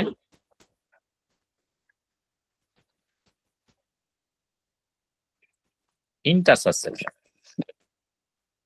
ইন্টারসাসেপশন আমরা ছোটবেলা থেকে পড়ে আসতেছি, তাই না? ইন্টারসাসেপশন খুব কঠিন একটা বানান আছে আর কি, মনে থাকে না। আমার সামহাও আমার পেনটা একটু ডিস্টার্ব করছে আজকে আর কি, এটা একটু ঠিক করতে হবে। আচ্ছা, ইন্টারসাসেপশনের ক্ষেত্রে আপনারা জানেন যেখানে কি হয়, এখানে আমাদের সাধারণত যেটা হয় যে বাউলের একটা সেগমেন্ট আরেকটা সেগমেন্টের মধ্যে কিন্তু ঢুকে যায়, তাই না? যে নর্মালি যে বাউলটা এরকম থাকার কথা সেটা এরকম না থেকে এটা টেলিস্কোপের মতো এরকম হচ্ছে, যে এরকম হচ্ছে পুরা ঢুকে যায়, এটাকে আমরা বলছি হচ্ছে যে ইন্টারসাসেপশন। এই পার্ট 2 কে আমরা বলছি ইন্টারসাসেপশন। আচ্ছা, এটা এরকম ঢুকে যাওয়ার কারণ কি, এটা ঢুকে যেতে হলে আমাদের গাটের ভিতরে একটা পয়েন্টকে টার্গেট করে সাধারণত ঢুকে। সবথেকে কমন পয়েন্ট কোনটা, আমাদের তো ইন্টেস্টিনে হচ্ছে পিয়ার্স প্যাচ থাকে, তাই না? তো পিয়ার্স প্যাচ গুলি যখন বড় হয়ে যায়, ইনফ্লেম থাকে, তখন এটা এরকম একটা হচ্ছে যে একটা মানে একটা নডিউলের মতো ক্রিয়েট করে, এইটাকে টার্গেট করে তখন এটা চারদিকে হচ্ছে সবকিছু হচ্ছে কি হয়, ইন্টারসাসেপশন হয়ে যায়। তো এই জিনিসটা কেন হয়, এটা হওয়ার কারণ হচ্ছে সাধারণত ইন্টারসাসেপশনটা কিন্তু হয় আমাদের উইনিং পিরিয়ডে। উইনিং পিরিয়ড মানে কি, সাধারণত যখন 6 থেকে 9 মাস বয়স বাচ্চা, তখন আমরা কি করি, তাকে কিন্তু আমরা হচ্ছে বিভিন্ন রকম খাবার দাবার দিই। এতদিন তো সে অনলি ব্রেস্ট ফিড করতো, ফলে তার গাট একরকম, গাটের ফ্লোরা একরকম ছিল। এখন তো সে বিভিন্ন রকম খাবার দাবার খাচ্ছে, ফলে গাটের ফ্লোরা গুলি কিন্তু চেঞ্জ হয়ে যায়। তো গাটের ফ্লোরা যখন চেঞ্জ হওয়া শুরু করবে, তখন কি হবে, ব্লাডের ফ্লোরা যখন চেঞ্জ হওয়া শুরু করবে, তখন যেটা ঝামেলাটা হবে আর কি, যে ওর কিন্তু হচ্ছে যে পিয়ার্স প্যাচ গুলি ইনফ্লেমড হবে। পিয়ার্স প্যাচ যখন ইনফ্লেমড হবে, তখন হচ্ছে যে এই জায়গাটা এরকম একটা উঁচু ঢিবির মতো যখন তৈরি হয়ে যাবে, তখন এটা অ্যাপ্রক্সিমেটলি হচ্ছে আমরা কি পাবো, আমরা দেখবো যে এখানে হচ্ছে যে একটা আমাদের ইন্টারসাসেপশন ডেভেলপ করছে। তো ইন্টারসাসেপশনের ফিচার কি? ইন্টারসাসেপশনের ফিচার হচ্ছে ইন্টেস্টাইনাল অবস্ট্রাকশনের ফিচার। তাহলে এদের ক্ষেত্রেও কি থাকবে? অ্যাবডোমিনাল ডিস্টেনশন থাকবে, ভমিটিং থাকবে। তবে এখানে কিন্তু কনস্টিপেশন থাকে না, এখানে কি থাকে? বাচ্চার কিন্তু ডায়রিয়া থাকে, তাই না? এবং এই ডায়রিয়াটা কি? এটা কিন্তু একটা ব্লাডি ডায়রিয়া থাকবে, এটা আপনাদের মনে আছে যে এখানে একটা ব্লাডি ডায়রিয়া থাকবে। এবং এই ডায়রিয়ার একটা নাম আছে, এটাকে আমরা কি বলি? রেড কারেন্ট জেলি লাইক স্টুল, তাই না? এটা হচ্ছে তাদের একটা হলমার্ক। এবং এটা কেন হয়? কারণ এই যে জায়গাটা, যে জায়গাটা যেটাতে এই জায়গাগুলি থেকে কিন্তু আমাদের প্রচুর শেডিং হয়, কারণ এইগুলি ইস্কেমিক হয়ে যায়। এই এন্ডগুলি সাধারণত ইস্কেমিক হওয়ার কারণে এখান থেকে ব্লিডিং হতে থাকে, এবং এটা আলটিমেটলি কি হয়? আমার রেড কারেন্ট জেলি ডায়রিয়ার মতো প্রেজেন্ট করে। এবং এই বাচ্চাগুলি যেহেতু ছোট বাচ্চা, ফলে এরা কিন্তু মুখে বলতে পারতেছে না যে আমার পেট ব্যথা করছে। এরা কি হয়? প্রচন্ড কাঁদে এবং ক্রাই করে। কিভাবে? এটার সাথে তাদের একটা প্যাথোগনোমিক সাইন হচ্ছে তাদের হাত পা ছুঁড়ে পা গুলি উপরের দিকে তুলে সে হচ্ছে কাঁদতে থাকে, crying with leg up position. এইগুলি হচ্ছে সবগুলি ইন্টারসাসেপশনের ফিচার। তাহলে কি কি দাঁড়ালো? ইন্টারসাসেপশন সাধারণত 6 থেকে 9 মাস বয়সে হয়। কেন হয়? 6 থেকে 9 মাস বয়সে আমরা যখন উইনিং করা শুরু করি, বাচ্চাকে নতুন নতুন খাবার দেই, তখন তার ঘাটের ফ্লোরাগুলি চেঞ্জ হইতে থাকে। এই ফ্লোরা যখন চেঞ্জ হয়, তখন ইনিশিয়ালি একটা ইনফ্লামেশন হয় কোথায়? আমাদের পিয়ার্স প্যাচে। পিয়ার্স প্যাচটা যখন ফুলে যায়, এই ফোলা জায়গাটা হচ্ছে যে একটা ইনিশিয়েটিং পয়েন্ট হিসেবে কাজ করে ফর ইন্টারসাসেপশন। এবং আলটিমেটলি এরা কি করে? তখন টেলিস্কোপের মধ্যে একটা পার্টের ভিতরে আরেকটা ঢুকে যায়, এবং এই জায়গাগুলি থেকে কি হয়? আলসারেশন হয়, শেডিং হতে থাকে, বাচ্চার অ্যাবডোমিনাল ডিস্টেনশন, পেইন এবং ডায়রিয়া হতে থাকে, রেড কারেন্ট জেলি পাওয়া যায়। বাচ্চা মুখে বলতে পারে না, সে ভয়াবহ কান্নাকাটি করতে থাকে, 2 পা উঁচু করে কাঁদতে থাকে। এগুলো হচ্ছে সবগুলি ইন্টারসাসেপশনের হলমার্ক। এখন ম্যানেজমেন্ট কিভাবে করবেন? ম্যানেজমেন্ট হচ্ছে এনাস দিয়ে বাচ্চার এখানে গ্যাস দেওয়া হয়। গ্যাস দিলে কি হবে? এটাকে ঠেলে এইগুলি রেসে সোজা করে দিতে পারে, এরকম একটা এক্সপেকটেশন করা হয়। তাহলে প্রথম কাজ হচ্ছে আমরা কি করব? গ্যাস ইনসাফিসিয়েন্ট করতে পারি।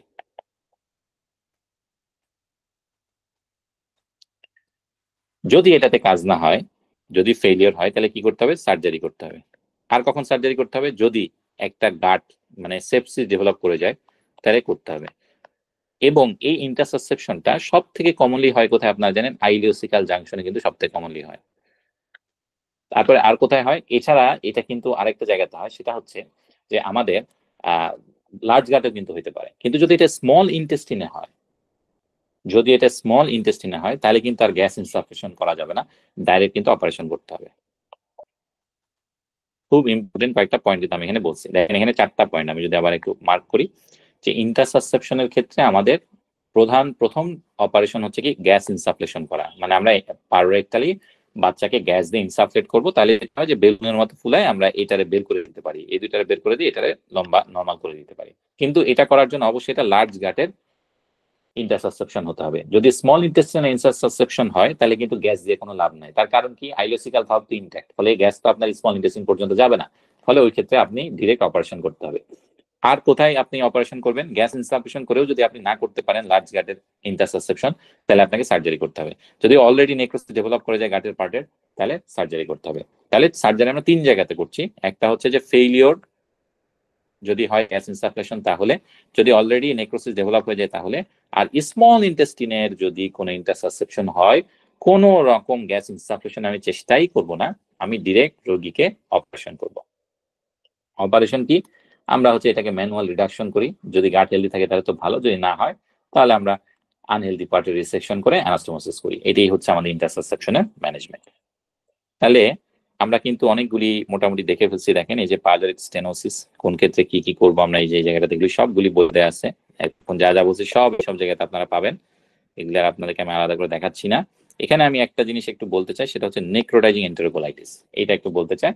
নেক্রোটাইজিং এন্টেরোকোলাইটিসটা বেসিক্যালি যেটা হয়, যে নাম শুনে আপনারা বুঝতে পারছেন যে নেক্রোটাইজিং ফাসাইটিস যেমন পড়ছেন, সেখানে কি ছিল? যে আমাদের ফাসাল প্লেনে নেক্রোসিস হচ্ছিল। নেক্রোটাইজিং এন্টেরোকোলাইটিসে কি হয়? আমাদের ঘাটে নেক্রোসিস হতে থাকে। তো একটা ডেঞ্জারাস ইস্যু, তাই না? তবে নেক্রোটাইজিং এন্টেরোকোলাইটিসের হলমার্ক হচ্ছে, একটা ইম্পর্টেন্ট ফিচার হচ্ছে যে এই বাচ্চাগুলি সাধারণত প্রিম্যাচিউর হয়। তো এই কারণে যদি আপনাকে কোনো সিনারিওতে উল্লেখ করে যে, আচ্ছা আরেকটা জিনিস হচ্ছে যে এন্টেরোকোলাইটিসে যেটা হয়, যে এই বাচ্চাগুলির ক্ষেত্রে কিন্তু আপনি সবসময় হচ্ছে যে অ্যাবডোমিনাল ডিস্টেনশন পাবেন, ব্লাড স্টুল প্যাসেজ করবে, ইত্যাদি ইত্যাদি থাকবে। এবং এদের যে গাটের যে গাটের ওয়ালে কিন্তু হচ্ছে যে এয়ার থাকে। মানে আপনি যদি এক্সরে করেন তাহলে দেখবেন যে গাটের ওয়ালে এরকম হচ্ছে এয়ার দেখা যাচ্ছে।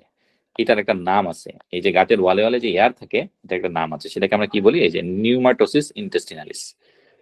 আচ্ছা, এবং এটার ক্ষেত্রে কি হয়? কাদের ক্ষেত্রে বিষয়? যদি কোনো বাচ্চাকে আমরা লম্বা সময় অ্যান্টিবায়োটিক দিয়ে রাখি, তাদের ক্ষেত্রেও কিন্তু এই জিনিসটা ঘটতে পারে।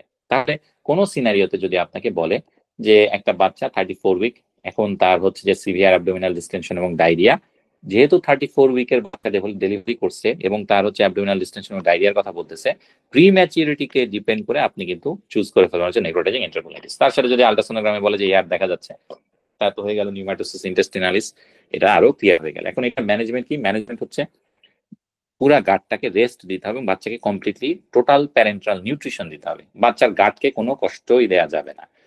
এখন কোনো কারণে যদি অলরেডি পারফোরেশন ডেভেলপ করে যায়, বাচ্চার কন্ডিশন যদি খারাপ হতে থাকে, তখন আমাদেরকে ল্যাপারোটমি করে যে জায়গাগুলো একদম নেক্রোজ সেটাকে ফেলে দেওয়া লাগতে পারে। তাহলে নেক্রোটাইজিং এন্টারকোলাইটিস হচ্ছে একটা লাইফ থ্রেটেনিং ডিজিজ, সাধারণত প্রিম্যাচুর বেবিদের ক্ষেত্রে হয়। প্রেজেন্টেশন কিভাবে? এরা ডিস্টেনশন, অ্যাবডোমিনাল ডিস্টেনশন এবং প্যাসেজ অফ ব্লাড স্টুল নিয়ে প্রবলেম করে, এবং এক্সরে করলে আমরা সাধারণত দেখতে পাই যে এদের ইন্টেস্টিনের গায়ে এয়ার লেভেল আছে, এয়ার আছে, মানে ইন্টেস্টিনাল ওয়ালের ভিতরে, কিন্তু একটা তো লুমেনের ভিতরে। আর নেক্রোটাইজিং এন্টারকোলাইটিসের ক্ষেত্রে এয়ারটা কিন্তু থাকবে আমাদের গাটের ওয়ালে। এই জিনিসটাকে আমরা বলি হচ্ছে নিউমাটোসিস ইন্টেস্টিনালিস। এবং সেক্ষেত্রে আমরা কি ম্যানেজ করবো? আমরা এই বাচ্চার ম্যানেজমেন্ট হচ্ছে টোটাল গাট ট্রেস দিব এবং টোটাল প্যারেন্টাল নিউট্রিশন দিব। যদি ফেল করে তাহলে আমরা সেক্ষেত্রে ল্যাপারোটমি করবো। আচ্ছা, পাইলোরিক স্টেনোসিস এটা ডিটেল আমরা অলরেডি ডিসকাস করে ফেলছি, এখন আপনারা খালি রিডিং করবেন। এই ইন্টেস্টিনাল ম্যালনোরিশন এগুলো সব ডিটেল ডিসকাস করছি। এই যে এখানে লাল কালি দিয়ে পয়েন্টটা মার্ক করে দিছি যে বিলিয়াস ভমিটিং হচ্ছে প্রথমেই ধরে নিতে হবে যে এটা হচ্ছে একটা intestinal malrotation and volvulus until otherwise proven. আচ্ছা, এখানে বেশ কিছু বিলিয়াস ভমিটিং এর কজ দেয়া আছে, আপনারা দেখেন এখানে যে কি কি কারণে একটা পেশেন্টের বিলিয়াস ভমিটিং হতে পারে। তাহলে আমরা এখান থেকে একটা তো জানি, যেমন যে ম্যালনোরিশনের ভলভুলাস হতে পারে, তাই না? মিকোনিয়াম আইলিয়াসও হতে পারে। কেন? তার কারণ তার তো ইন্টেস্টিনাল অবস্ট্রাকশন, মিকোনিয়াম আইলিয়াসও তো বেসিক্যালি একটা ইন্টেস্টিনাল অবস্ট্রাকশন, সেক্ষেত্রে আমরা পেতে পারি। আচ্ছা, এটার সাথে আর কি হতে পারে যে নেক্রোটাইজিং এন্টারকোলাইটিসেও তার ভমিটিং হয়, ফলে সেখানেও আমরা পাবো। এখানে আপনার জন্য নতুন যে ইনফরমেশনটা যোগ হবে সেটা হচ্ছে ডিওডেনাল অ্যাট্রেসিয়া। ডিওডেনাল অ্যাট্রেসিয়াতে কি হয়? আমাদের গাটের যে পার্টটা থাকে, এই যে আমাদের যে গাটের যে পার্ট, এটা যে সেকেন্ড এবং থার্ড পার্ট, এই জায়গাগুলি ক্যানালাইজেশন হয় না। ক্যানালাইজেশন না হওয়ার কারণে যে ঘটনাটা ঘটে সেটা হচ্ছে যে বাচ্চা জন্মের পর থেকে তো তার এখানে ফলে এটা কিন্তু একদম ইমিডিয়েটলি প্রেজেন্ট করবে। ইমিডিয়েটলি প্রেজেন্ট করবে কিভাবে? তারা একদম সিভিয়ার ভমিটিং নিয়ে আপনার কাছে প্রেজেন্ট করবে, বিলিয়াস ভমিটিং নিয়ে প্রেজেন্ট করবে। দেখেন কিভাবে প্রেজেন্ট করছে, ফিউ আওয়ার আফটার বার্থ। এবং এদের ক্ষেত্রে আপনি যদি একটা এক্সরে করেন, এখানে একটা ডাবল বাবল সাইন পাওয়া যায়।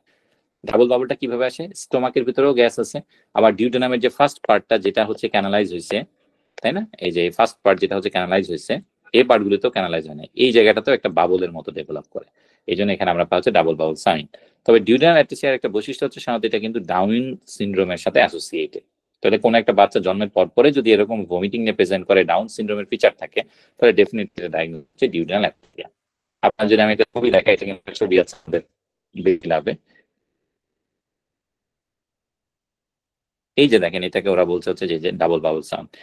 এইটা হচ্ছে একটা বাবল এবং এইটা হচ্ছে তার ডিউডেনাল বাবল, এই দুইটা মিলে এটাকে আমরা বলছি হচ্ছে ডাবল বাবল সাইন। এবং এটা কোথায় হয়? ডিউডেনাল অ্যাট্রেসিয়াতে আমরা এই জিনিসটা পাই। আচ্ছা, বাকিগুলি এই যে জাস্ট অলরেডি ডিসকাস করছি, এটা আপনারা রিডিং করলে পারবেন। তারপরে আমরা আসছি হচ্ছে বিলিয়ারি অ্যাট্রেসিয়া। এটা হচ্ছে একটা ডেঞ্জারাস ডিজিজ, খুব দুঃখজনক ডিজিজ কিন্তু ডেঞ্জারাস ডিজিজ। সেটা কি? আপনারা কোনো রোগী দেখছেন কিনা আমি জানি না, অসম্ভব কষ্টকর একটা অসুখ, বাচ্চাগুলিতে দেখলে খুব মায়া লাগে। সেটা হচ্ছে যে এই যে আমাদের একটা হেলদি আপনারা দেখতে পাচ্ছেন নর্মাল বাইল ডাক্ট, এটা হচ্ছে কমন বাইল ডাক্ট, তাই না? নাম দেখে বোঝা যাচ্ছে। হেপাটিক ডাক্ট দুই সাইডে, সিস্টিক ডাক্ট আছে। এই যে হেপাটিক ডাক্ট দুই সাইডে, right and left hepatic duct, common hepatic duct, এটা কমন বাইল ডাক্ট আর সিস্টিক ডাক্ট, তাই না? বিলিয়ারি অ্যাট্রেসিয়া একটা অদ্ভুত ডিজিজ। সেটা হচ্ছে বাচ্চাটা যে মুহূর্তে জন্মাচ্ছে ওই মুহূর্তে কিন্তু তার যে বিলিয়ারি ট্রি সেটা কিন্তু নর্মাল, কিন্তু জন্মের 1-2 সপ্তাহের মধ্যে কোনো একটা রহস্যময় কারণে এখানে কি হয়? এখানে একটা ইনফ্লামেটরি কোলাঞ্জিওপ্যাথি ডেভেলপ করে। ইনফ্লামেটরি কোলাঞ্জিওপ্যাথি ডেভেলপ করে কি হয়? যে এই হেলদি ডাক্ট নিয়ে যে জন্মগ্রহণ করছে তার এই ডাক্টগুলি সবগুলি এরকম চেপে যায়। এই জিনিসটাকে বলা হচ্ছে বিলিয়ারি অ্যাট্রেসিয়া। অদ্ভুত একটা ব্যাপার যে সে কিন্তু জন্মের সময়, এক্স্যাক্টলি জন্মের পিরিয়ডে কিন্তু তার বাইল ডাক্টগুলি হেলদি, কিন্তু সুন আফটার বার্থ তার কি ডেভেলপ করছে? তার একটা ইনফ্লামেটরি কোলাঞ্জিওপ্যাথি হচ্ছে এবং তার বিলিয়ারি ট্রি গুলি কিন্তু স্টেনোসিস হয়ে যাচ্ছে। এই জিনিসটাকে বলা হচ্ছে বিলিয়ারি অ্যাট্রেসিয়া। ফলে যেটা হয় যে বাচ্চা ইনিশিয়ালি ভালো থাকলেও তার হঠাৎ দেখা যাবে সে জন্ডিস নিয়ে প্রেজেন্ট করতেছে, এবং এই জন্ডিসটা সাধারণত আমরা জানি যে একটা ফিজিওলজিক্যাল জন্ডিস থাকে। ফিজিওলজিক্যাল জন্ডিস ইনিশিয়ালি সে ভালো থাকে, দেখেন এখানেও কিন্তু তাই হয় যে ইনফ্যান্ট ওয়েল প্রথম দিকে কিন্তু সে ভালো আছে, কিন্তু পরে দেখা যাচ্ছে যে তার জন্ডিসটা ভালো হচ্ছে না, 14 দিনের বেশি চলে যাচ্ছে। এখন আপনি যখন পরীক্ষা করতে যাবেন তখন কি হবে, এটা যেহেতু একটা অবস্ট্রাকটিভ জন্ডিস, ফলে তার কনজুগেটেড বিলিরুবিন বেশি পাবেন। আলট্রাসাউন্ড অফ দ্য লিভার করলে দেখবেন যে তার ইন্ট্রাহেপাটিক বিলিয়ারি ট্রি ডায়ালেটেড, মানে লিভারের ভিতরে ট্রিগুলি ডায়ালেটেড, বাইরের গুলি কিন্তু কিছু দেখা যাচ্ছে না। এই অবস্থা আপনি কি করতে পারেন, আপনি একটা টেস্ট করতে পারেন যেটাকে আমরা বলি হচ্ছে HIDA scan, hepato imino diacetic acid scan. এই স্ক্যানে কি হয় দেখবেন যে খুব ভালো এরা বাইল সল্টের সাথে আপটেক হয় আর কি, এরা খুব ভালো আপটেক হবে, লিভারের সেলগুলি খুব ভালো আপটেক করবে, কিন্তু কোনো এক্সক্রিশন পাবেন না, মানে এরা যে বাইল হিসেবে যে বের হচ্ছে এটা কোনো ট্রেস আপনি পাবেন না। এটা দেখে আপনি শিওর হয়ে যেতে পারেন যে আপনার পেশেন্টের হচ্ছে বিলিয়ারি অ্যাট্রেসিয়া আছে।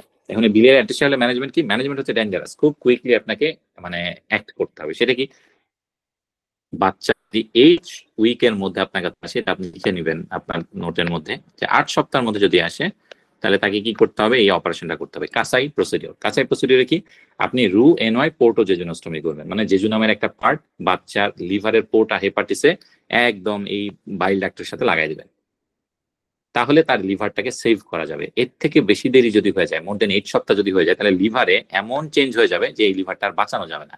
তখন আপনাকে কি করতে হবে, আপনাকে তখন লিভার ট্রান্সপ্ল্যান্ট করতে হবে। তাহলে দেখেন 8 সপ্তাহের মধ্যে যদি হয় তাহলে তার লিভারকে আপনি স্যালভেজ করতে পারবেন। এই জন্য তখন আপনি কি করতে পারেন, 8 সপ্তাহের মধ্যে হলে আপনি তাকে রুএনয় পোর্টো জেজুনোস্টমি, অর্থাৎ জেজু নামের একটা পার্টকে আপনি পোর্টা হেপাটিস অর্থাৎ লিভারের যে পোর্টাল যে রিজন ওইখানে হচ্ছে অ্যাটাচ করে দিবেন with right and left hepatic ডাক, তখন তাহলে আপনি লিভারটাকে সেভ করতে পারবেন। এর থেকে বেশি যদি দেরি হয় তাহলে এই অবস্ট্রাকটিভ জন্ডিসের কারণে লিভারটা একদম পার্মানেন্টলি ড্যামেজ হয়ে যায়, তখন আপনাকে লিভার ট্রান্সপ্ল্যান্ট করা ছাড়া আর কোনো উপায় থাকবে না। এটা হচ্ছে আমাদের বিলিয়ারি অ্যাট্রেসিয়ার ম্যানেজমেন্ট। ভাইয়া টাইমটা কি 8 উইকস? 8 উইকস, জি আপু 8 উইকস হচ্ছে টাইম ফ্রেম। আচ্ছা, এখানে নেফ্রোব্লাস্টম এবং নিউরোব্লাস্টম এই দুইটার পার্থক্য কি ইউরোলজিতে নাসিম ভাই আপনাদেরকে বলছে?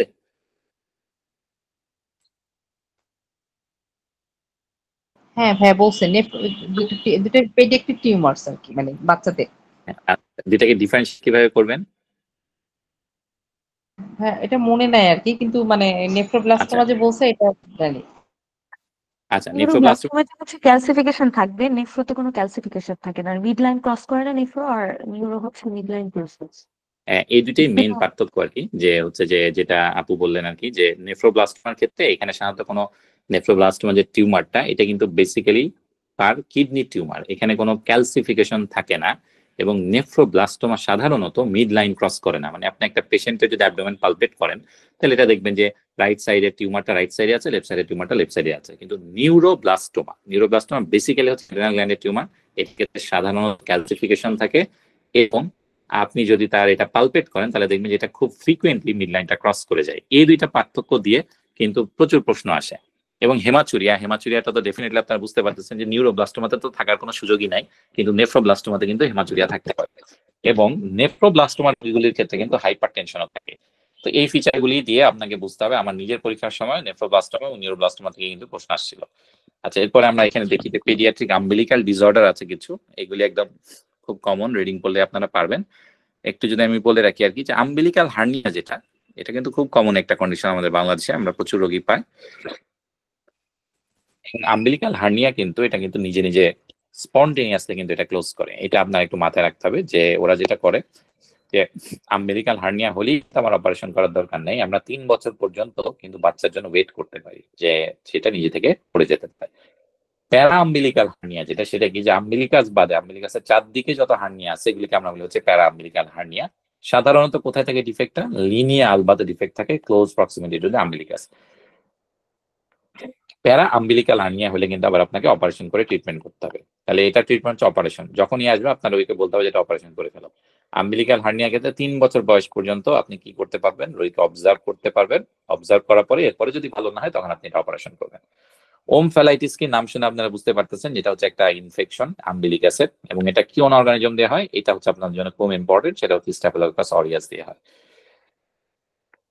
আরেকটা হচ্ছে আম্বিলিক্যাল গ্রানুলোমাটা খুব কমনলি আমাদের কাছে আসে।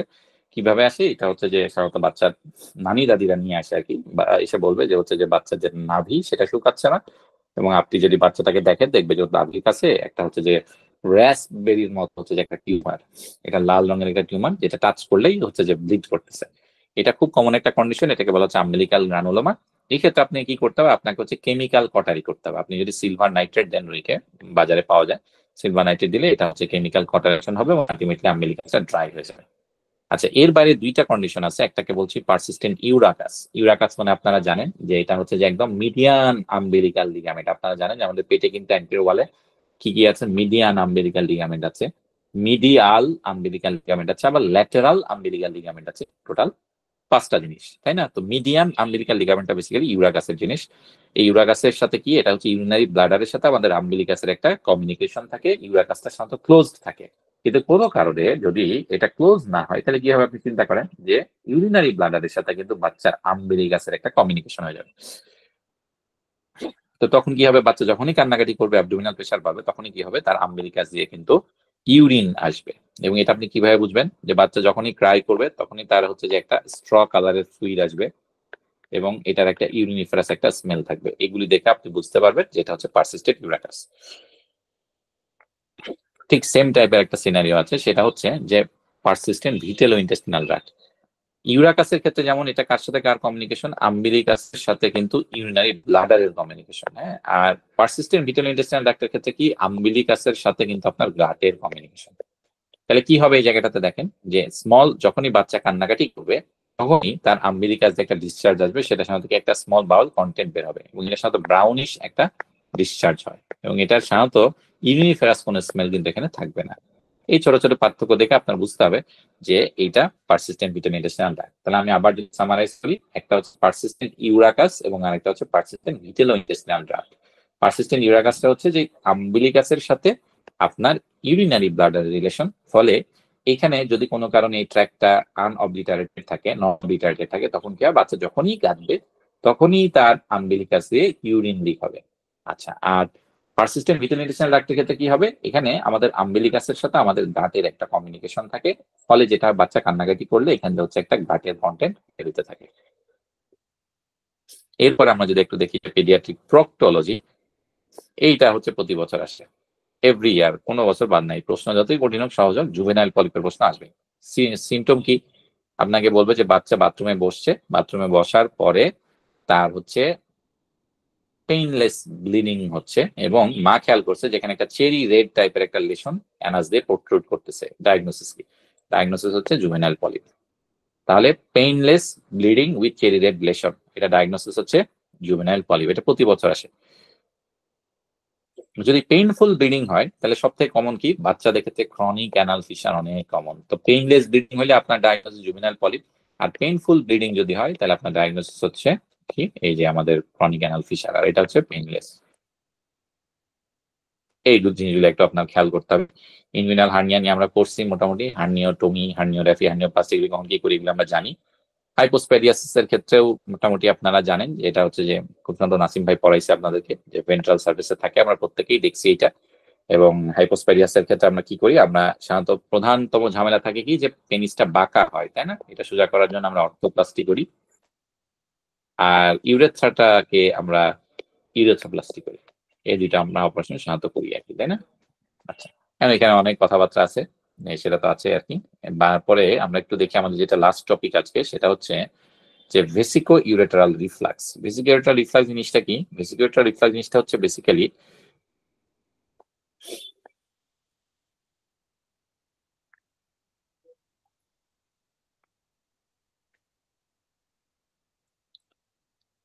আমাদের এই যে কিডনি,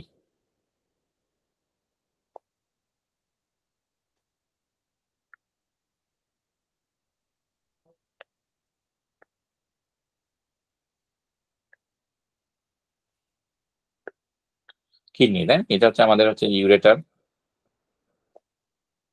আচ্ছা, এবং হচ্ছে যে এই জায়গাটাতে আমাদের ভেসিকো ইউরেটারাল জাংশন, তাই না? আর হচ্ছে ব্লাডার নেক, এবং নিচের দিকে হচ্ছে যে আমাদের ইউরেটারটা যায়। তো ভেসিকো ইউরেটারাল রিফ্লাক্স মানে কি, যখন আমরা ভয়েড করি তখন কিন্তু আমাদের এই ভিউ যেটা ক্লোজ থাকে, তাহলে ইউরিন উপরের দিকে সাধারণত কিন্তু যায় না, তাই না? এবং সব ইউরিন নিচের দিকে চলে আসে। কিন্তু ভেসিকো ইউরেটারাল রিফ্লাক্সের ক্ষেত্রে যেটা হয়, যে এই ভিউ যে জাংশনটা কিন্তু ইনকম্পিটেন্ট থাকে, ফলে কি হয়, ইউরিন নিচের দিকে যায়, ঠিক একই রকম ভাবে ইউরিন উপরের দিকেও যায়। কারণ একটা অ্যাডাল্ট পারসন, মানে আমার বা আপনার যদি এই ঘটনাটা ঘটে, তাহলে আমাদের কিডনি যেহেতু ম্যাচিউর, ফলে আমাদের খুব একটা ঝামেলা হয় না। কিন্তু একটা ছোট বাচ্চা, তার যদি ভেসিকো ইউরেটারাল রিফ্লাক্স থাকে, ও কিডনি তো এরকম ম্যাচিউর না, এবং আমাদের ইউরিন কিন্তু বেসিক্যালি একটা বাজে জিনিস। ফলে যেটা হয় যে এখানে এই ইউরিনের কেমিক্যালের কারণে কিডনির উপরে বেশ কিছু চেঞ্জ হয়ে যায়, এবং ইউরিন যেহেতু এখানে চলে আসছে, বারবার ইউরিন হচ্ছে এখানে চলে যাচ্ছে, একটা স্ট্যাসিস হচ্ছে, ফলে এখানে কিন্তু রিকারেন্ট পাইলোনেফ্রাইটিস ডেভেলপ করে। তো রিকারেন্ট পাইলোনেফ্রাইটিস ডেভেলপ করলে কি হবে, বাচ্চা প্রতিবার পাইলোনেফ্রাইটিস হবে এবং তার এই জায়গাগুলি ফাইব্রোসিস হবে, এবং আলটিমেটলি কিডনি কিন্তু ফেইল করবে। এই কারণে বাচ্চাদের ক্ষেত্রে ভিউয়ার খুব ডেঞ্জারাস জিনিস, বড়দের ক্ষেত্রে অতটা গুরুত্বপূর্ণ না, কিন্তু বাচ্চাদের ক্ষেত্রে ভিউয়ার খুব ডেঞ্জারাস জিনিস। এখন এই ভিউয়ারটা যদি আমি ডায়াগনোসিস করতে চাই, তাহলে আমি কি দিয়ে ডায়াগনোসিস করব? আমরা যে টেস্টটা করি সেটাকে আমরা বলি হচ্ছে ভিসিইউজি। ভিসিইউজির আরেকটা নাম হচ্ছে এমসিইউ, মিকচুরেটিং সিস্টিউরেথ্রোগ্রাম। মিকচুরেটিং সিস্টিউরেথ্রোগ্রামে কি করা হয়, আমরা বাচ্চার প্রস্রাবের রাস্তায় মানে ব্লাডারে একটা কন্ট্রাস্ট দিয়ে দেই। কন্ট্রাস্ট দেওয়ার পর আমরা বাচ্চাকে বলি যে তুমি এই যে এক্সরে মেশিনের সামনে প্রস্রাব করো। তো সে যখন প্রস্রাব করে তখন কি হয়, যে তার ইউরিন যেমন নিচের দিকে নামে, ঠিক একই রকম ভাবে এই কন্ট্রাস্ট তো উপরের দিকেও যায়। এটা দেখে আমরা তখন ডায়াগনোসিস করে ফেলি যে এটা কি। তাহলে আমরা ভিসিইউজি বা এমসিইউ যদি করি, তাহলে আমরা কিন্তু ভেসিকো ইউরেট্রাল রিফ্লাক্সটা ডায়াগনোসিস করে ফেলতে পারবো। এখন এই ভিউয়ারের কারণে আমার কিডনি কতটুকু ক্ষতিগ্রস্ত হইলো, কতটুকু ক্ষতিগ্রস্ত মানে কি, যে কোন কোন জায়গাতে তার হচ্ছে যে ফাইব্রোসিস হয়ে আছে, এটা দেখার জন্য আমরা কি করি, আমরা একটা টেস্ট করি। এই টেস্টের নাম হচ্ছে ডিএমএসএ স্ক্যান। একটা সেকেন্ড।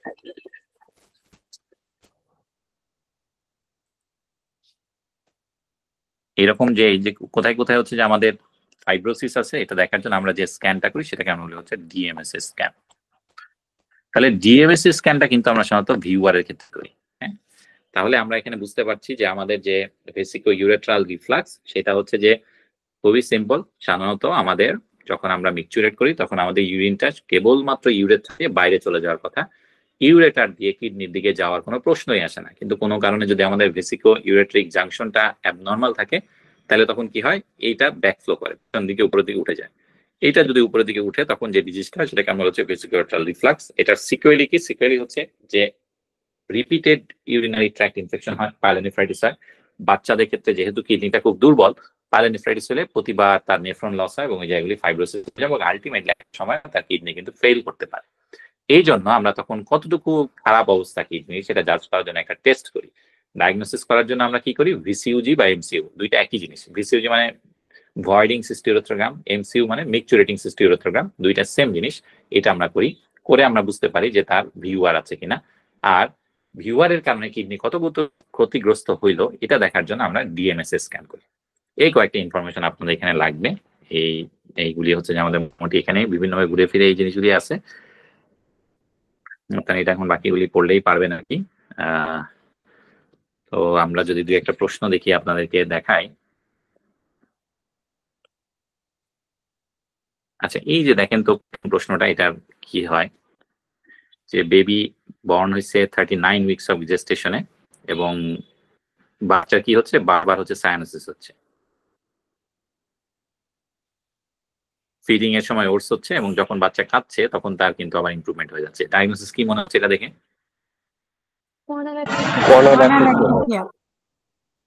মনারেক্টোসিয়া, তাই না? আচ্ছা, তাহলে দেখেন তো 2 বছরের একটা বাচ্চা আসছে আপনার কাছে, যে একটা তার ছোট মাছ আছে, হাইওয়েড বোনের উপরে একটা মাছ দেখা যাচ্ছে, আল্ট্রাসাউন্ড এটা হেটেরোজেনাস মনে হচ্ছে। কি ডায়াগনোসিস? এটা হচ্ছে ডারময়েড সিস্ট। আচ্ছা, এই পরেরটা দেখেন ছোট করে যেটা লেখা, যে 3 বছরের বাচ্চা মা নিয়ে আসছে তার নেক মাস, দেখলেন যে এটা হচ্ছে অ্যান্টেরিয়র ট্রায়াঙ্গলে আছে, near triangle of the mandible, আল্ট্রাসাউন্ডে দেখলেন অ্যানিকুইক। তাহলে এটা ডায়াগনোসিস কি? Branchial cyst. Branchial cyst. Okay, এই যে দেখেন এখানে যে 10 বছরের একটা বাচ্চাটার কাছে আসছে, পেটে তার এয়ার গানের একটা পেলেট ঢুকছে, 10 দিন হয়ে গেছে দেখে সে ভয়ে বলে নাই আর কি বাবা মাকে যে বকাঝকা করবে, এই জন্য বলে নাই। এখন একটা সিটি স্ক্যান করে দেখছেন যে সেটা তার লেফট লোবে আছে, তার অ্যাবডোমেন সফট নন টেন্ডার এবং তাকে ভালোই মনে হচ্ছে। এখন কি করবে?